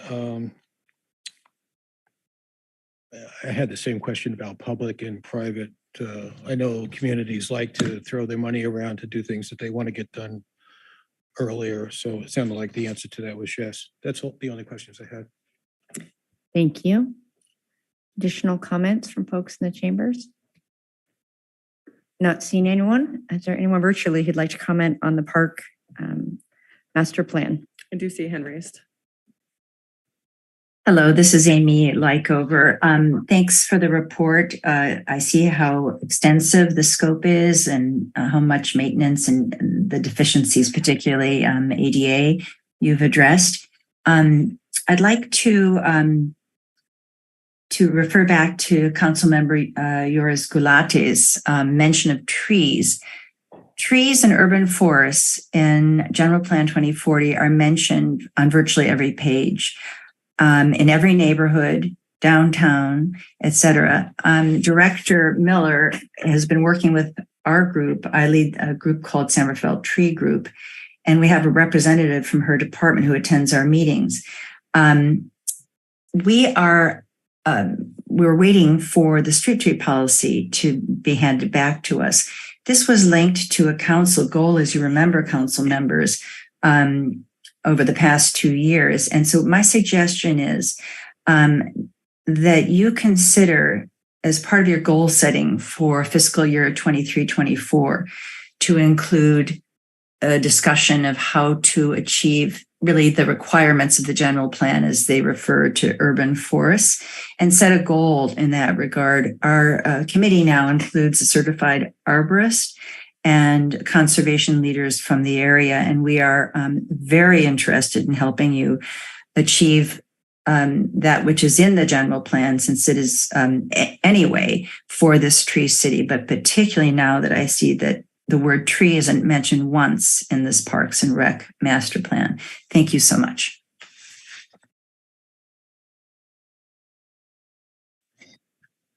Thanks. This is Eva Crisanti.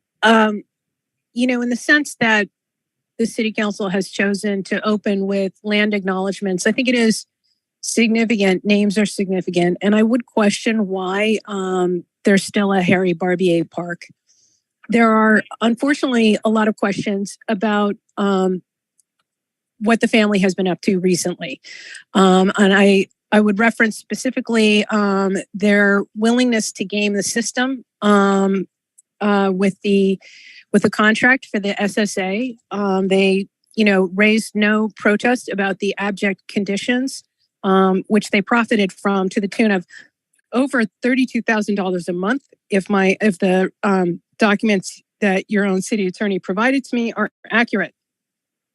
And I would also point out that this happened at a time when Barbier Security had received a PPP loan for approximately $1 million, I think just under or just over, and that was completely forgiven.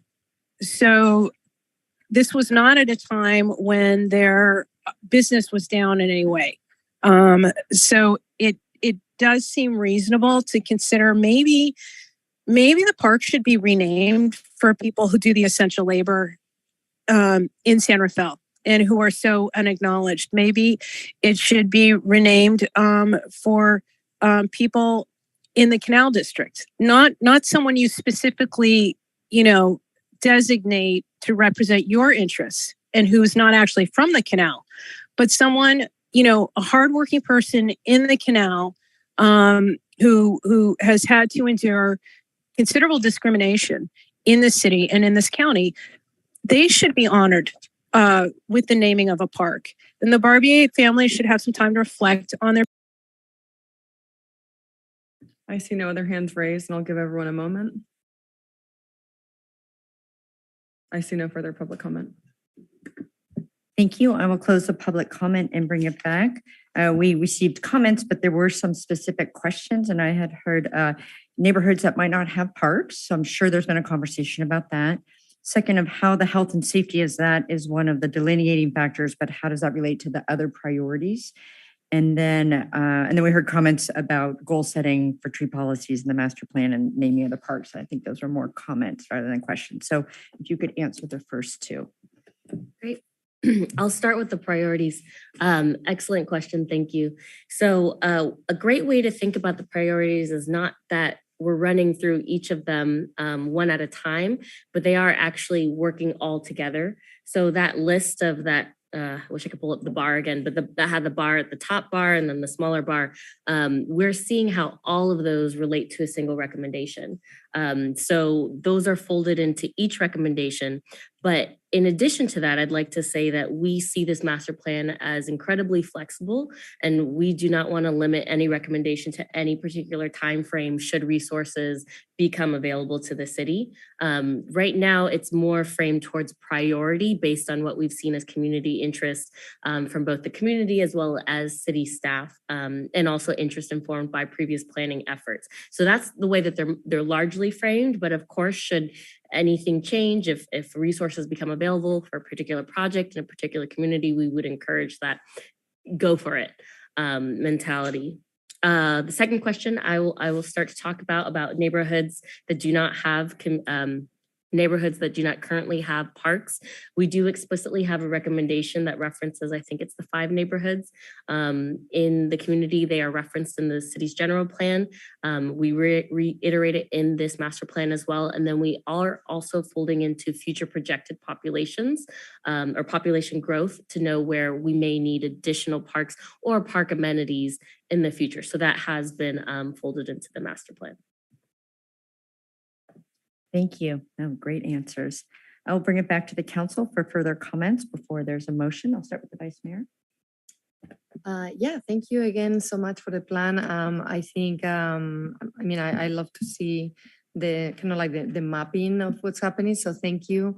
I will reiterate that I would love to see a little bit of more movement in the Bret Hart Park for like the construction for where the babies go, because I do feel it's pretty old now, and to me it's a big concern, like health and safety. And also I know that there are like a lot of families coming from Woodland and other places as well. So, and yes, I would love to also see how I understand the challenges for our, urban forestry plan, but I would love to see how that connects, somehow, whether it's not in this plan, but how, we are approaching it. So, but yeah, with that, thank you so much.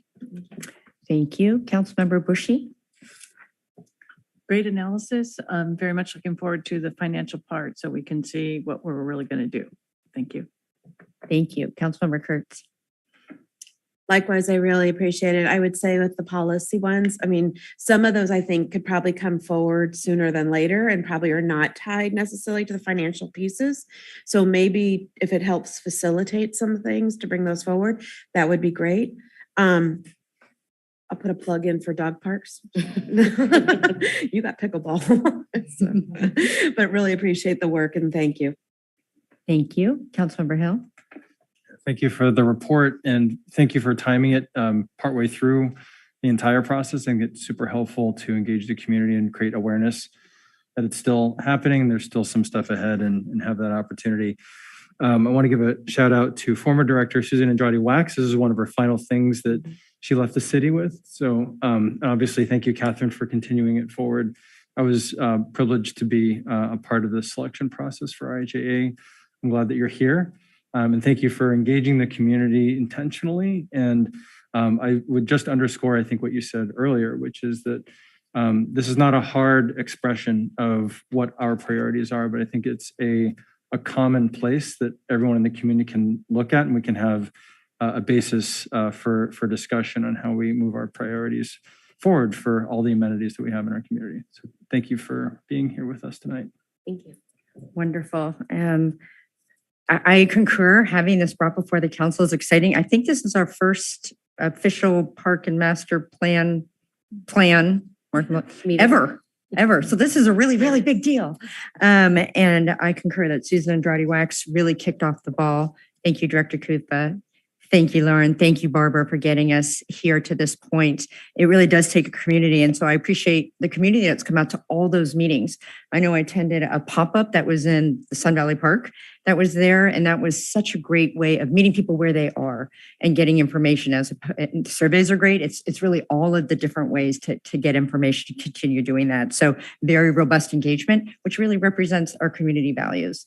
And it builds on the other, I was counting, I think there were 5 other plans that you looked at that were incorporated. So we'd done planning like around, but never anything that brought it all the way together. So can't wait for the next update around the funding, because at the end of the day, it comes down to resources, and we all keenly understand that up here. And having your priority system of the 5, the health and safety being 5, and all the way down to 1 is critical. So it doesn't come down to who's yelling the loudest to have their park taken care of. It actually comes down to more objective standards that really look at our city holistically, which is what we want to be doing. So thank you.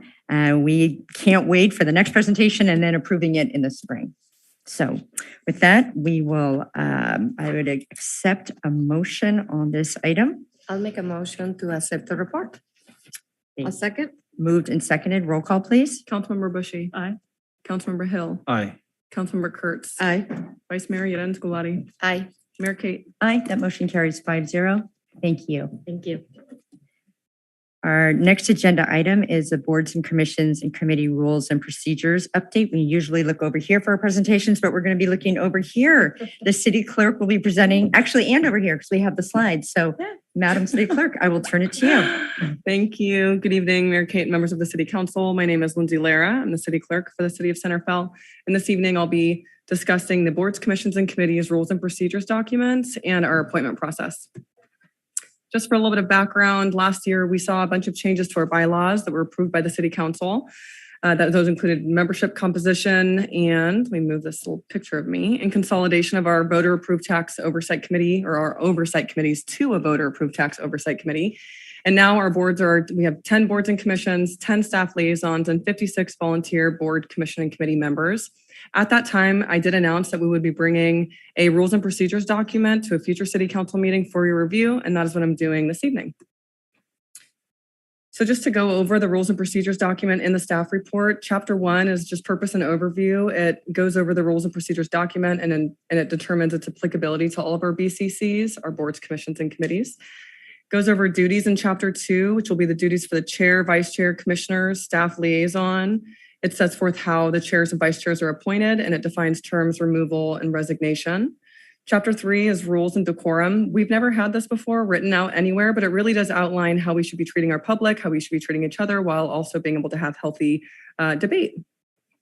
Chapter 4 is the breakdown of different types of meetings, what would constitute a quorum, voting, how the public can participate, the Brown Act, Rosenberg's Rule of Order, which you're probably all familiar with, Robert's Rules of Order, but this is just for smaller legislative bodies.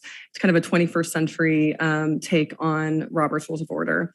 Best practices for minute taking for staff liaisons, adding items to agendas for BCCs, and then what to do if you think that you may have a conflict of interest on an upcoming agenda item if you're a board or commission member.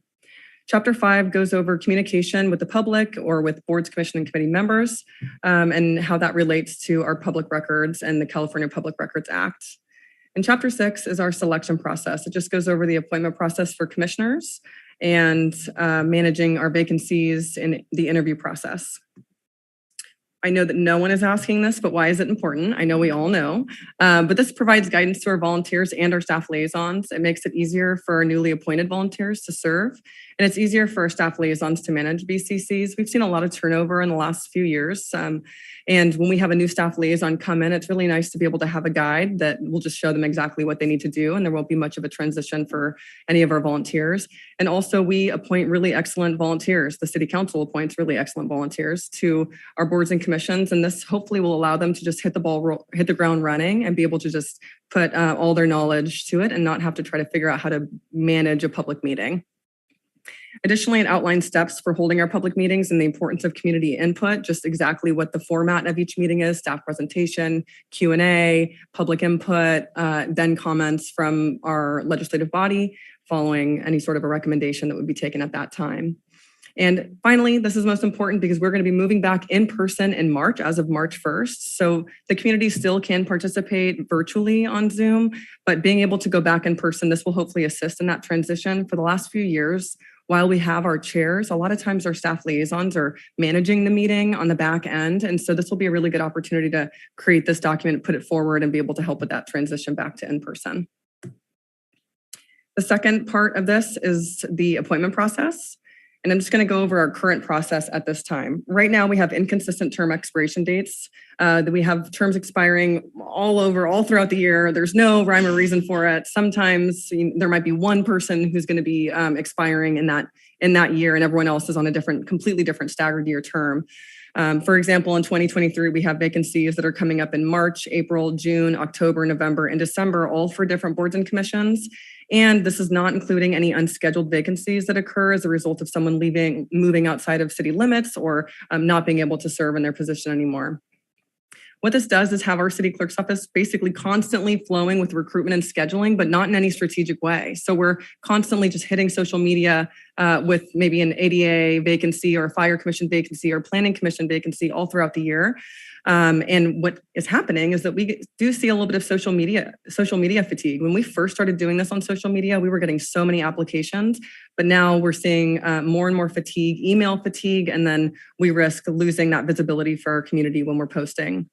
Also, when we open up our recruitment, we have a 3-week application period from the date that we open the application period, and then it's kind of open until filled, but it's only really a couple weeks before we can schedule our interviews. And we're usually scheduling 6+ city council meetings, special city council meetings to hold interviews throughout the year. If we were to move to a semi-annual appointment model, some of the benefits would be that we could leave the application submission period open for the entire year.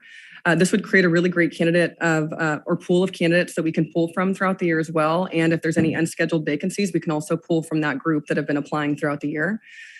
We'll be able to have a more strategic recruitment and social media push on a quarterly basis where it's kind of for all of our boards and commissions and just constantly trying to get folks to apply throughout the year. We would hold groups of interviews twice per year. And I say groups because there would probably be 2 special meetings per cycle, but this would still replace our 6+ on some years of our special city council meetings to hold our interviews. If we were to move to an annual appointment model, we would still have the same benefits with the application period being left open for the year. Our strategic social media or recruitment and social media push would still be quarterly. We would hold interviews once per year, and the volume of applicants needed to be interviewed would be significantly higher because we'll have way more vacancies since we're only doing it on an annual basis. And it would still be better than our current 6+ city council meetings, for including unscheduled vacancies. But we would also need to call for additional special meetings for those unscheduled and unplanned vacancies that would come up. This is kind of the 2 differences that I look at when I'm thinking of staff's recommendation. And I'm really interested in city council's feedback and the community's feedback on these 2 options.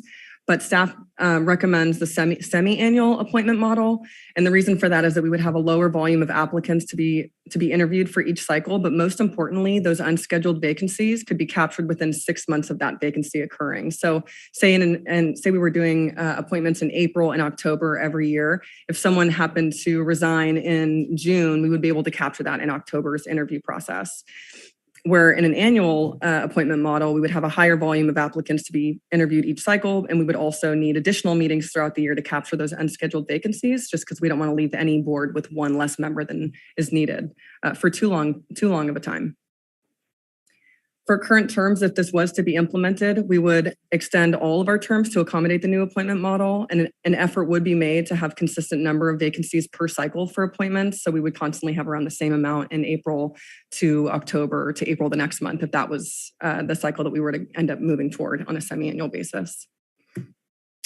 Next steps, if supportive, staff would return with the boards, commissions, and committees rules and procedures document for approval with any modifications that are recommended this evening by the City Council, if any. Staff would also return with a resolution changing the appointment process and extending terms for our commissioners to align with that appointment model. And then staff would return to provide an update on progress after around 3 to 4 appointment cycles so we can get a feel for how it's working. And if it's working well, we can compare our recruitments before moving to this process and after and see how it's working. So the recommended action for this evening is to accept the report and provide feedback on both the rules and procedures document and the appointment process. And lastly, as always, if you're interested in serving on a Santa Fe Board or Commission, you can subscribe to be notified of vacancies online at www.cityofsantafe.org/boards-commissions.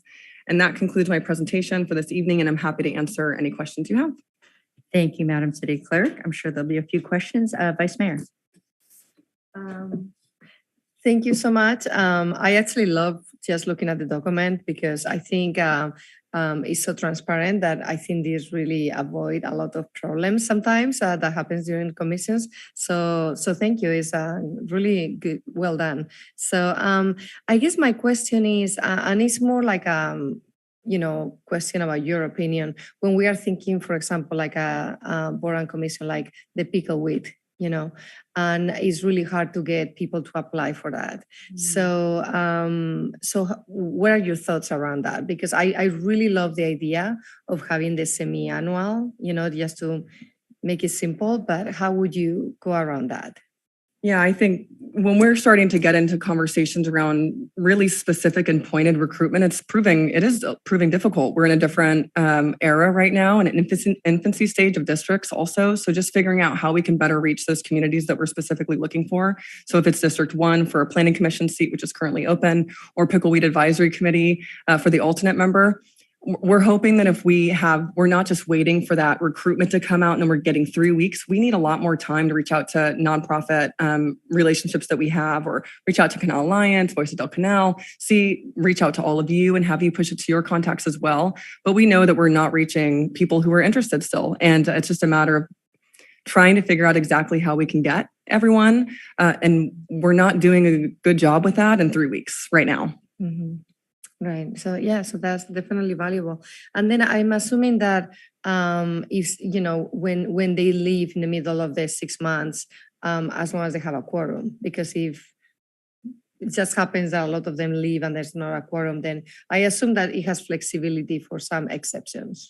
Yes, absolutely. If there was ever an issue of even a concern around not being able to meet quorum, then we would hold a special city council meeting to be able to fill those unplanned vacancies for sure. There was correspondence that was received, and it did discuss some of our having alternates. We do have alternates on some of our boards and commissions. And so if that was to be, say, in 2 years or 4 cycles, if the city council was supportive of a semi-annual, if we were to determine that we're running into that issue, we could always correct at that time when we come back with an update. Okay, great. Those are the kind of things, though, that we do want to watch for. Okay, great. Thank you. Thank you. Thank you. Councilmember Kurtz. Great update, as always. Did you have a jurisdiction or that you looked at or modeled after? We looked at the city of Novato. They have a different appointment process for how they actually go through an interview. They don't interview, but they do a semi-annual. They did an annual appointment process, and this is kind of why I was leaning much more toward the semi-annual, for the same reason that ended up being why they moved to the semi-annual. And it was because they were just interviewing way too many people in that annual basis. It was like nonstop special city council meetings that they weren't able to get other business done before they were able to make those appointments. Okay, great. Thank you. That's really all my only question I have, and I'll make some comments after. Yeah, thank you. Thank you. Councilmember Bushy. Do we have a logic in our naming convention?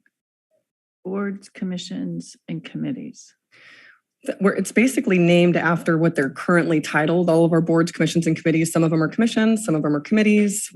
Our commissions seem to be from our charter, but we also have our board of library trustees. So I think it goes back to, honestly, what we're trying to solve with some of this, which was that we kind of have a wild, wild west. It was a different staff liaison who wrote different bylaws or different guidelines. We did it kind of differently throughout. But it does seem that our commissions, we have a planning commission that is in our municipal code. We have our fire commission, which is charter, park and recreation, that's charter. So it seems like it's just depending on who the staff liaison is at the time. So historical accidents, yes, is why we have these 3 different names, which then leads us to this document where you, in some cases, sort of lapse into referring to all of the group members as commissioners, when many of them are actually not commissioners. Correct. Board members or committee members, and then leading to, which I find to be the worst possible outcome, an acronym for the name. This becomes the BCCs, and that tells people nothing about what it is that that we're actually doing. So I'm wondering if you could bring your considerable organizational prowess to bear on this question and see if there is some way that we could bring some sort of uniformity to this, so that we can have a name for this very well thought out structure that doesn't involve an acronym. Yeah, I've seen on our listservs for city clerks throughout the state, we have city clerks who will send out emails saying, what are you referring to it as? And it's different in every city. It could be BCCs, it could be boards and commissions, it's commissions. It's kind of different depending on whatever city that you're in, but I'm happy to do some more I'm happy to look into that more and see if we can make that more uniform. Yeah, because I do love uniform. Yes, yes, yes. Thank you. Thank you. Thank you. Councilmember Hill. Thank you for the presentation. We all received a letter from Responsible Growth. I thought that brought up a couple of points that I thought would be worth clarifying. So I just wanted to channel some of what was brought up. There's the question of bringing forward consistency with alternates. I know that Fire Commission is 2 and others have 1. Is there any consideration for consistency and bringing alternates forward and the benefits or drawbacks of having alternates? Yeah, there's absolutely benefits to having alternates. It is useful if someone's unavailable to be there. And the way that Centerfell uses our alternates is that they're expected to attend every meeting, and obviously they vote in the absence of a full voting member. I know that in the letter they recommended having 2 alternates. I do believe that would be excessive. I think 1 would be sufficient if City Council was to go that route. I will say that when City Council interviews applicants and say there's 2 really great candidates but 1 seat, oftentimes it'll come up around the appointment of an alternate position, which we'll utilize. The reason that I am opposed to having 2 is that it gets into a rotation structure of alternate members, and it's hard to track to make sure that the alternate members are being used appropriately or at the same time. If there's a first member, how do you know which time or which alternate member should be voting in this meeting where someone is absent? Got it. Thank you for addressing that. And then there's I'll call it down selection, a process, and I think it would be good just to provide some clarification on down selection, because I think what they raise is that the mayor and a council member can be basically ad hoc asked to perform a down selection. So I think the point is, perhaps I'm taking it this way in the best spirit of the prompt, which is, could we consider, if we are going to do something like that, providing objective criteria for what a down selection process would look like? And I will just say from my own personal experience on down selection, oftentimes if an application is, I might say severely incomplete, or I think there's ways to characterize what a down selection criteria would include. I think that might create an objective standard for how we arrive at a reduced number of applicants that would be interviewed. Yeah, I think just to go over a little bit of the process, what you're referring to is that if we receive, say, 16 applications for 1 vacancy, we're not going to interview all 16 applicants.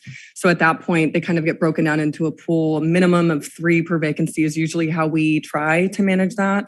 And the mayor and the council liaison, and sometimes in collaboration with the staff liaison, will get together and go through the applications to get it to a manageable number for interviews, which I would still recommend. We've been doing that for quite some time. It's been really beneficial for us to be able to do that. But I would be happy to look into some criteria and see if we can set something somewhere so it's clear, because a lot of times we do receive applications that have no answers, or it just says same down the application. Down the application line. So I would be happy to look into having kind of a set criteria for how we all do that, considering everyone is going to be doing that at a different point throughout the year. Thank you. And I think, I think ultimately, the city council has a lot of authority in this, but I think it would be helpful for the sake of the principle of transparency, how we arrive at a down selection. And so at least there's at a minimum, some guidelines on how we describe that. There was I think an item that brought up, and I think it's more of a clarification. The Responsible Growth Marin provided let's make sure I'm getting this right.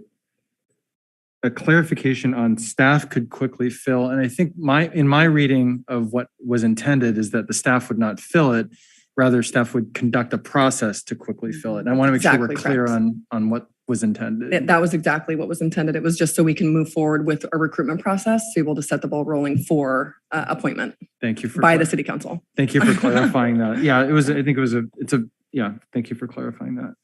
And then with respect to agenda item submission process, can you clarify it? Because I don't want to. Yeah, just clarify the agenda submission process. Yeah, so I think what was being recommended in the correspondence that was received is that any member of the public or a board commissioner would be the person who could submit an agenda item. And with that, it's difficult. It's about management on how we manage our agendas. The staff liaison sets those agendas. It's about where we put our resources and staff time. There's a lot of analysis that comes that goes into bringing a staff presentation or any presentation. So we want to be careful with how that's done. At this point, there's public comment on every agenda for every board or commission, and they're happy, anyone from the public can bring up, or the council can also, board or commission could also request the staff liaison to bring an item forward. And if it's not being brought forward, they're always welcome to contact the mayor and the city council as well with correspondence by email or during public time at these city council meetings as well. That's great. Thank you. What I'm hearing is that any agenda item request can be submitted through the process. It is really, there are constraints in terms of time and staff time to be able to address every single one. So I think what I'm hearing is that they can be submitted and that there is a process. Correct. And then finally, the mayor may act as liaison. There's a request for clarifying what the purpose of that. Maybe it would be helpful even just to clarify it here. I'm sorry, just want to understand. Yeah, so it's just that the mayor would be able to act in the absence of any of our council liaisons. So if a council liaison is being requested to attend the Bicycle and Pedestrian Advisory Committee and the council liaison has a meeting with TAM and they're not able to make it, they can have Mayor Kate sit in their absence for any of the council liaison duties. So it's as a backup, basically. Correct. Got it. Yes. Thank you. I just wanted to channel those. Thank you for considering them. Thank you. Thank you. I just have a few final questions. One is following up on the council liaison. This has been something that we've striven for many years, and it's been hard to actually have it manifest. So there's not really a worry of anyone having backup because it actually hasn't been happening yet. So we're hoping it's going to happen. So my question to you is this: would it be possible under this duties? Would it either be the chair or the staff liaison as one of their duties that they would reach out to the appropriate council liaison 1 or 2 times a year to show up to liaise? Is that the right word? Liaise? Yeah.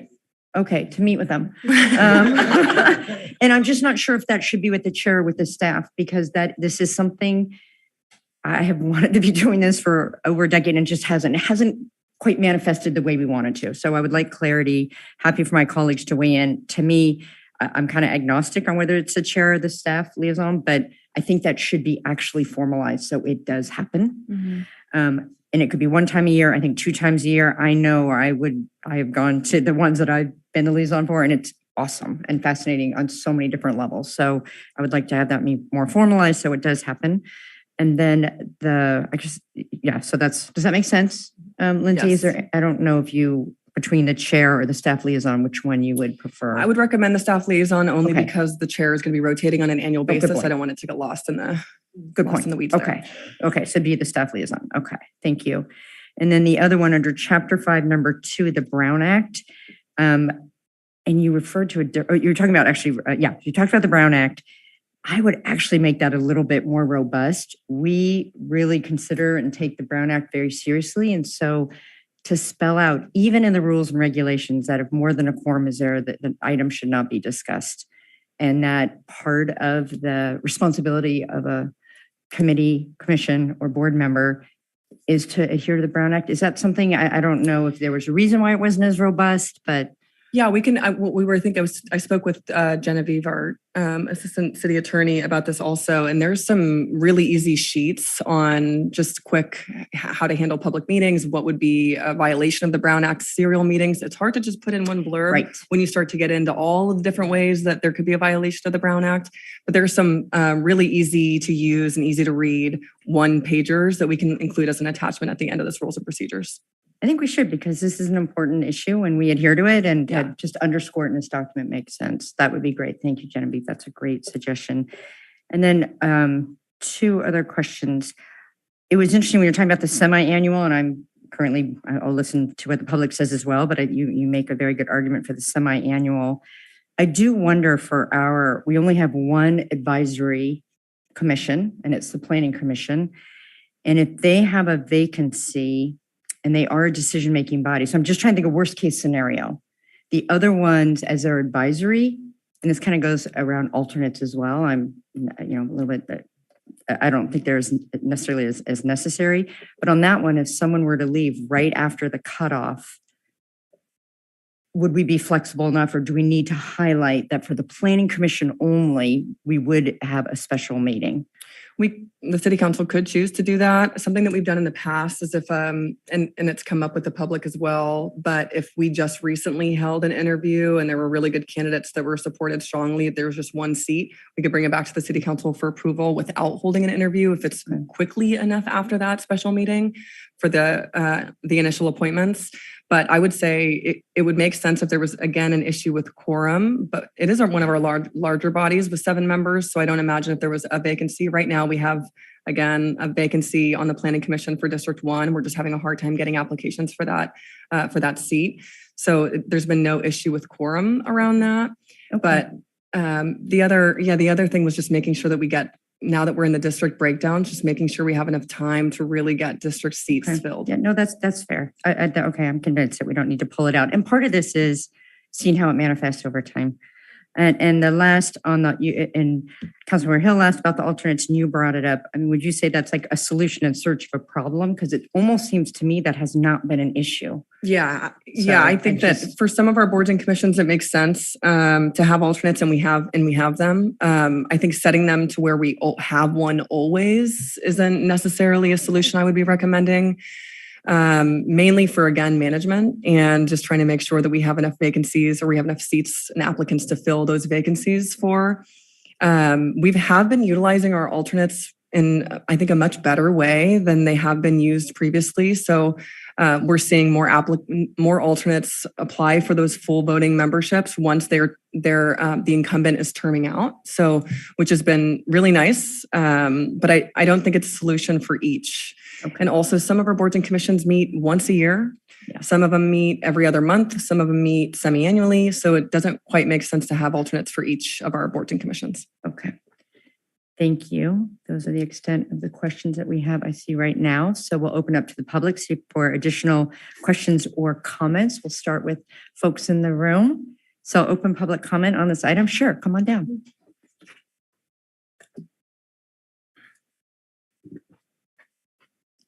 Alvateri, Gersel Park. I've been interested in the planning commission, so I've been looking at that a little bit. And part of the reason is try to make this a question.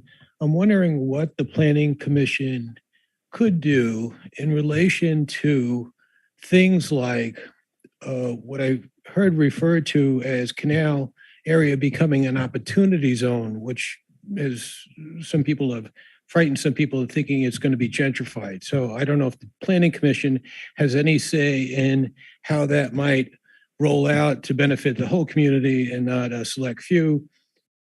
And the same kind of cut at what is going on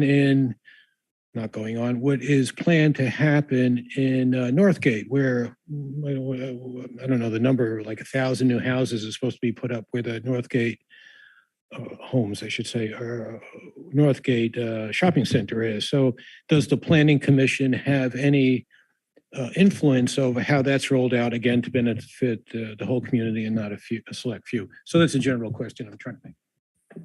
Thank you. And when we finish getting comments, we'll have staff answer about the role of a planning commission. I will say the opportunity zone was a federally designated zone that was implemented on us. So, but we'll speak to that. Anyone else? Yeah, no. Just a clarification. Yeah. I don't see anyone else in the chamber. So anyone virtually like to comment on the board's commission and committee rules and procedures update? I do see one hand raised.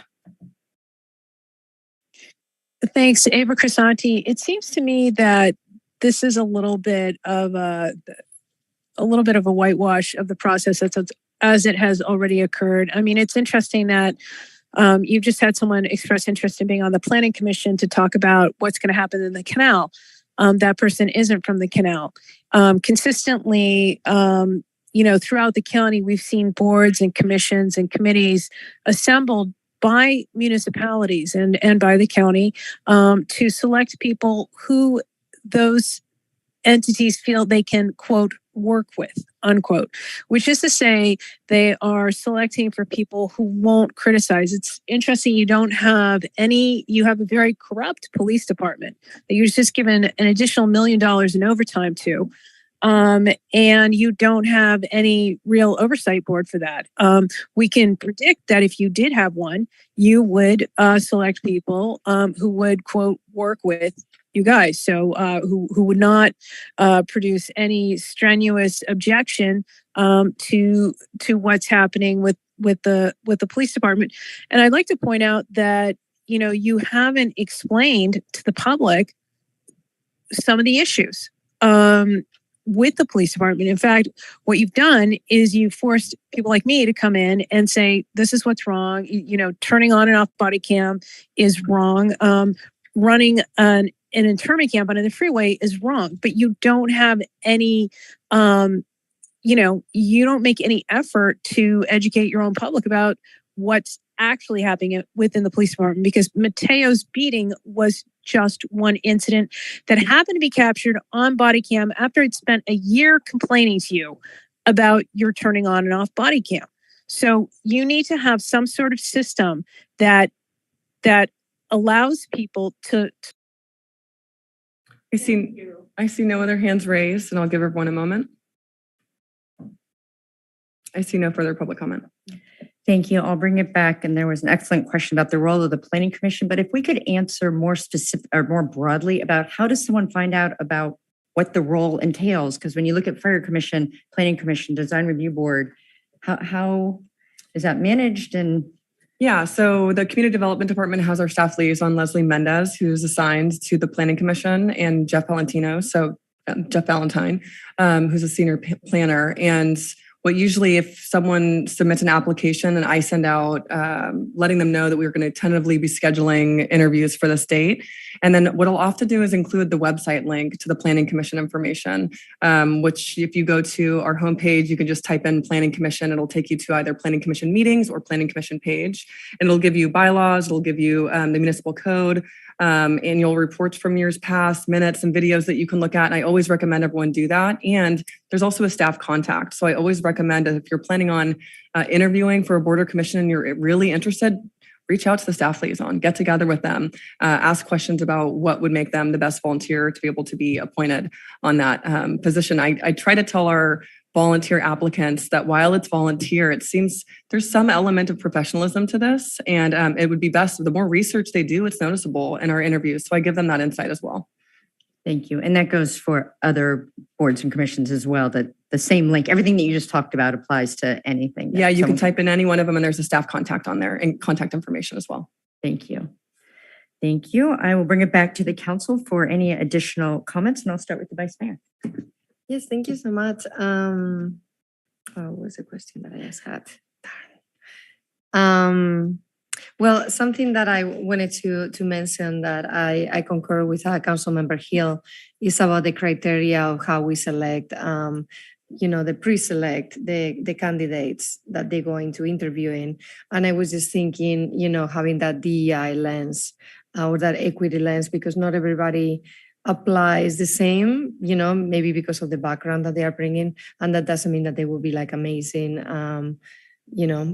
commissioners. So that's something maybe to keep in mind in the criteria when we see the applications. And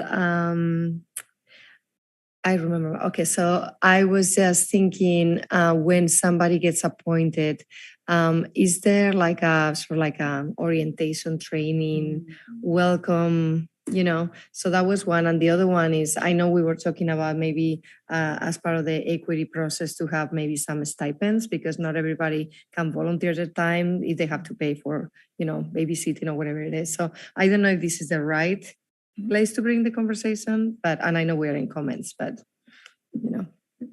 Questions are always welcome. Did you want to? Yes. And you went to stipends and I started saying the other. Can you briefly just mention the topic of your first question? Because it was good. That was, the first one around the applications? No, not that one. No, around the question. Oh, the orientation. The orientation Thank you. first. Thank you. Thank you. So not all of our boards and commissions have a strong orientation or any orientation. Our Planning Commission and DRB are pretty great. They've been doing that really well for a long time. They meet in person with everyone. This is one of the reasons this this is existing is because not all of them have a good orientation. And this is some more information that they would be getting before their first round of meetings. So sometimes they'll get appointed, I'll swear them in, and then they'll go directly into their first meeting and have no clue what they're walking into unless they watched a prior meeting. So this is trying to capture for some of that, but I think down the line, it would be really nice if all of our boards and commissions had an orientation for newly appointed members. Yeah, because I'm thinking also when some people are reluctant to apply because it's very intimidating. So if there could be some orientation or even like, you know, and I don't know who will be doing this, just reassuring them like, hey, we're not going to drop you there and you're going to be on your own, you know. So I think it might make it more, you know, feasible for some people. So yeah, thank you. Thank you. Councilmember Hill. Thank you, Mary Kate. Thank you, Lindsay, for this report and taking all the comments. This is so important for our community and how the boards, commissions, and committees represent kind of frontline how we take in comment, how we set agenda, how we form the basis for how we go forward. This is so important. I appreciate every effort you've put in to intentionally consider how we bring more consistency to how we conduct this. I think when I look to say, well, why are we doing this? And I know you've articulated it, but maybe if I can say it again, this allows staff to really help do the business of the city. This is important too, but there's a way to structure this and carry it forward in a way that staff can really focus on the talents that they bring. So I appreciate you taking this effort. And I know we've had several meetings on this. This is so important. So thanks for taking it all in. This is, I'll just say, I had the opportunity to participate in 2 commissions, Fire Commission, Planning Commission. I didn't make it on to either of them the first time. And I remember it's not written into any of these, but the way that you and staff engaged encouraged me to continue to apply. It really made a difference. So I know it's not written in here, but I also think that there are unwritten things and good traditions that we have that I'd love to see carried forward. So there's stuff that's in and stuff that's not, but thank you for encouraging me to continue and help me on my journey. Thanks. Thank you. Thank you. Councilmember Bushy. I too was not appointed on my first application, so it's yes, important part. And this is, I really must second what Councilmember Hill said. We couldn't function as a city without these boards and commissions. Not only do they take things in, they push things out, and there are eyes and ears in there, and just absolutely essential to what we do. And so bringing consistency and transparency so that you can know what this is. This is one way to break down those barriers, because you can see, oh, these are the rules. This is how it goes. This is what we do. So this is super important to good government, and really want to keep pushing this forward. And thank you, Lindsay, for being the leader. Thank you. Councilmember Kurtz. Yes, I agree with everyone's comments. I appreciate organizations that can handle open and flexible, but in this case, it became chaotic and not efficient. And so I think it's a good lesson to look at and be able to step back and say, what do we need to do? Because I think, as everyone said, having public involvement is critical to the work that we are doing.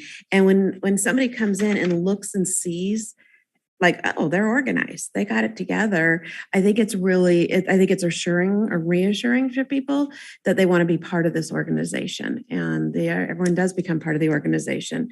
I guess we're on version 2 at this point with this one.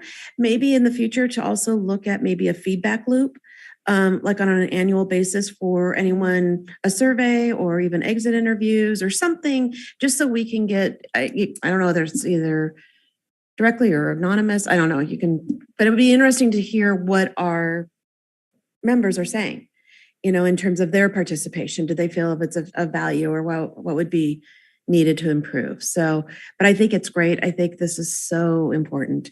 And I really, really appreciate it because we are doing some really deliberate work trying to bring additional people into our boards, committees, and commissions.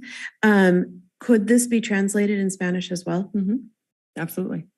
That would be great. Thank you. So absolutely, yes. And that would make sense because I know Pickle Weed Advisory Committee is actually currently being interpreted. So that would, I wouldn't want to translate a document and then not have any other meeting have interpretation consistently and give the impression that we would if we don't at this time. And then for clarification on the survey, are you referring to the appointment process or surveying our current members to figure out or to find out how they feel about the rules and procedures document after a year or so? I would say yes, but more every year or every year and a half, just to do an annual survey, like a check-in on our boards and commissions as they've been serving, any feedback. Yeah, I like that. Great, thank you. Thank you. And I concur with my colleagues. Excellent work on this. The reality is we have great volunteers. The appointments and the decisions that we've had to make over the last couple of years have been tough because the quality and the caliber of individual willing to volunteer their time, stipend is an important conversation we'll have, but to date to volunteer their time, and it's not always easy to volunteer your time in these capacities. And I just can't say enough for our community members that step forward time and time again. So the process is working. It has worked because we have great people. Ultimately, what we want is that to have great people. We have that. The problem is the system to get there has caused inefficiencies, and it has been problematic. And we're seeing some fatigue that we're worried about. So that is why we are doing this. And as you said, the wild, wild west. It's been an organic process, 150 years. So our first commissions that Lindsay referred to are outlined in our charter. So really for 150 years, it's kind of just been rolling along. And what we've said is great. It's worked well because we have great people, but really going forward, we need to be more efficient and we need to be more systematic. And that's really what this is about. And I want us to be sensitive to where we want to delineate and to formalize the system, and where I don't want to have solutions in search of a problem. If it's not an issue, I don't want to be putting it out there. I don't want it to get so rigid. And so what we're trying to do is to thread the needle between this kind of organic process that has been working to one that's a little bit more formal. And so to that, I think the criteria is actually, having criteria could end up being problematic. They have computer algorithms when people apply for jobs that are problematic. And I don't want us getting into that, trying to be so, and I want to be able to communicate to the community why people are being selected. And I think that happens in the interview process that people can come in and listen to. And in a way, it's almost like a job interview in that you have your criteria and then not everyone is necessarily interviewed. So I think we're trying to thread that. And I think I've never heard that down selection. That's it's kind of a strange term to me because it seems like a lowering of, and really when we have 16, which we have in this past couple of years, 16 applications for one, and to say, why there are 6 that we ended up interviewing or 5, there's a little bit of an art to it as well. So I want us to be careful. And I really like Councilmember Kurtz's suggestion to come back in a survey and to say, is this working? Or do we need to be more delineating? Because again, I go back to the punchline, we have great people. So we don't want to make the system so constrained that we lose sight of that. And finally, I really want to plus one what Councilmember Hill said about this is what helps staff and council to do the business of the city. These are advisory boards. They serve at the will of the council, but we absolutely need them. And so grateful to everybody who has applied, will apply, keeps applying, by the way. I wasn't appointed to the Planning Commission either the first time I applied. So there's a theme here about resiliency and consistency and showing up. So thank you, Madam City Clerk. We look forward to, as I understand, if you could just clarify, we accept the report, but this will come back as a formalized document sometime in the next couple months. Correct. Great. So with that, I would entertain a motion on this item. I move that we accept the report. A second. Moved and seconded. Roll call, please. Councilmember Bushy. Aye. Councilmember Hill. Aye. Councilmember Kurtz. Aye. Vice Mayor Yaden-Scolati. Aye. Mayor Kate. Aye, that motion carries 5-0. We do not have any item of the San Rafael Successor Agency. And as I mentioned at the beginning of the meeting, we are adjourning tonight's meeting in honor of Battalion Chief Paul Crimmins. I want to share what Chief White said at the memorial service yesterday. He said, as we honor his family, we want to be sure to acknowledge Chief Crimmins' for his sacrifice and immense impact he had on those he worked with. This meeting's adjourned.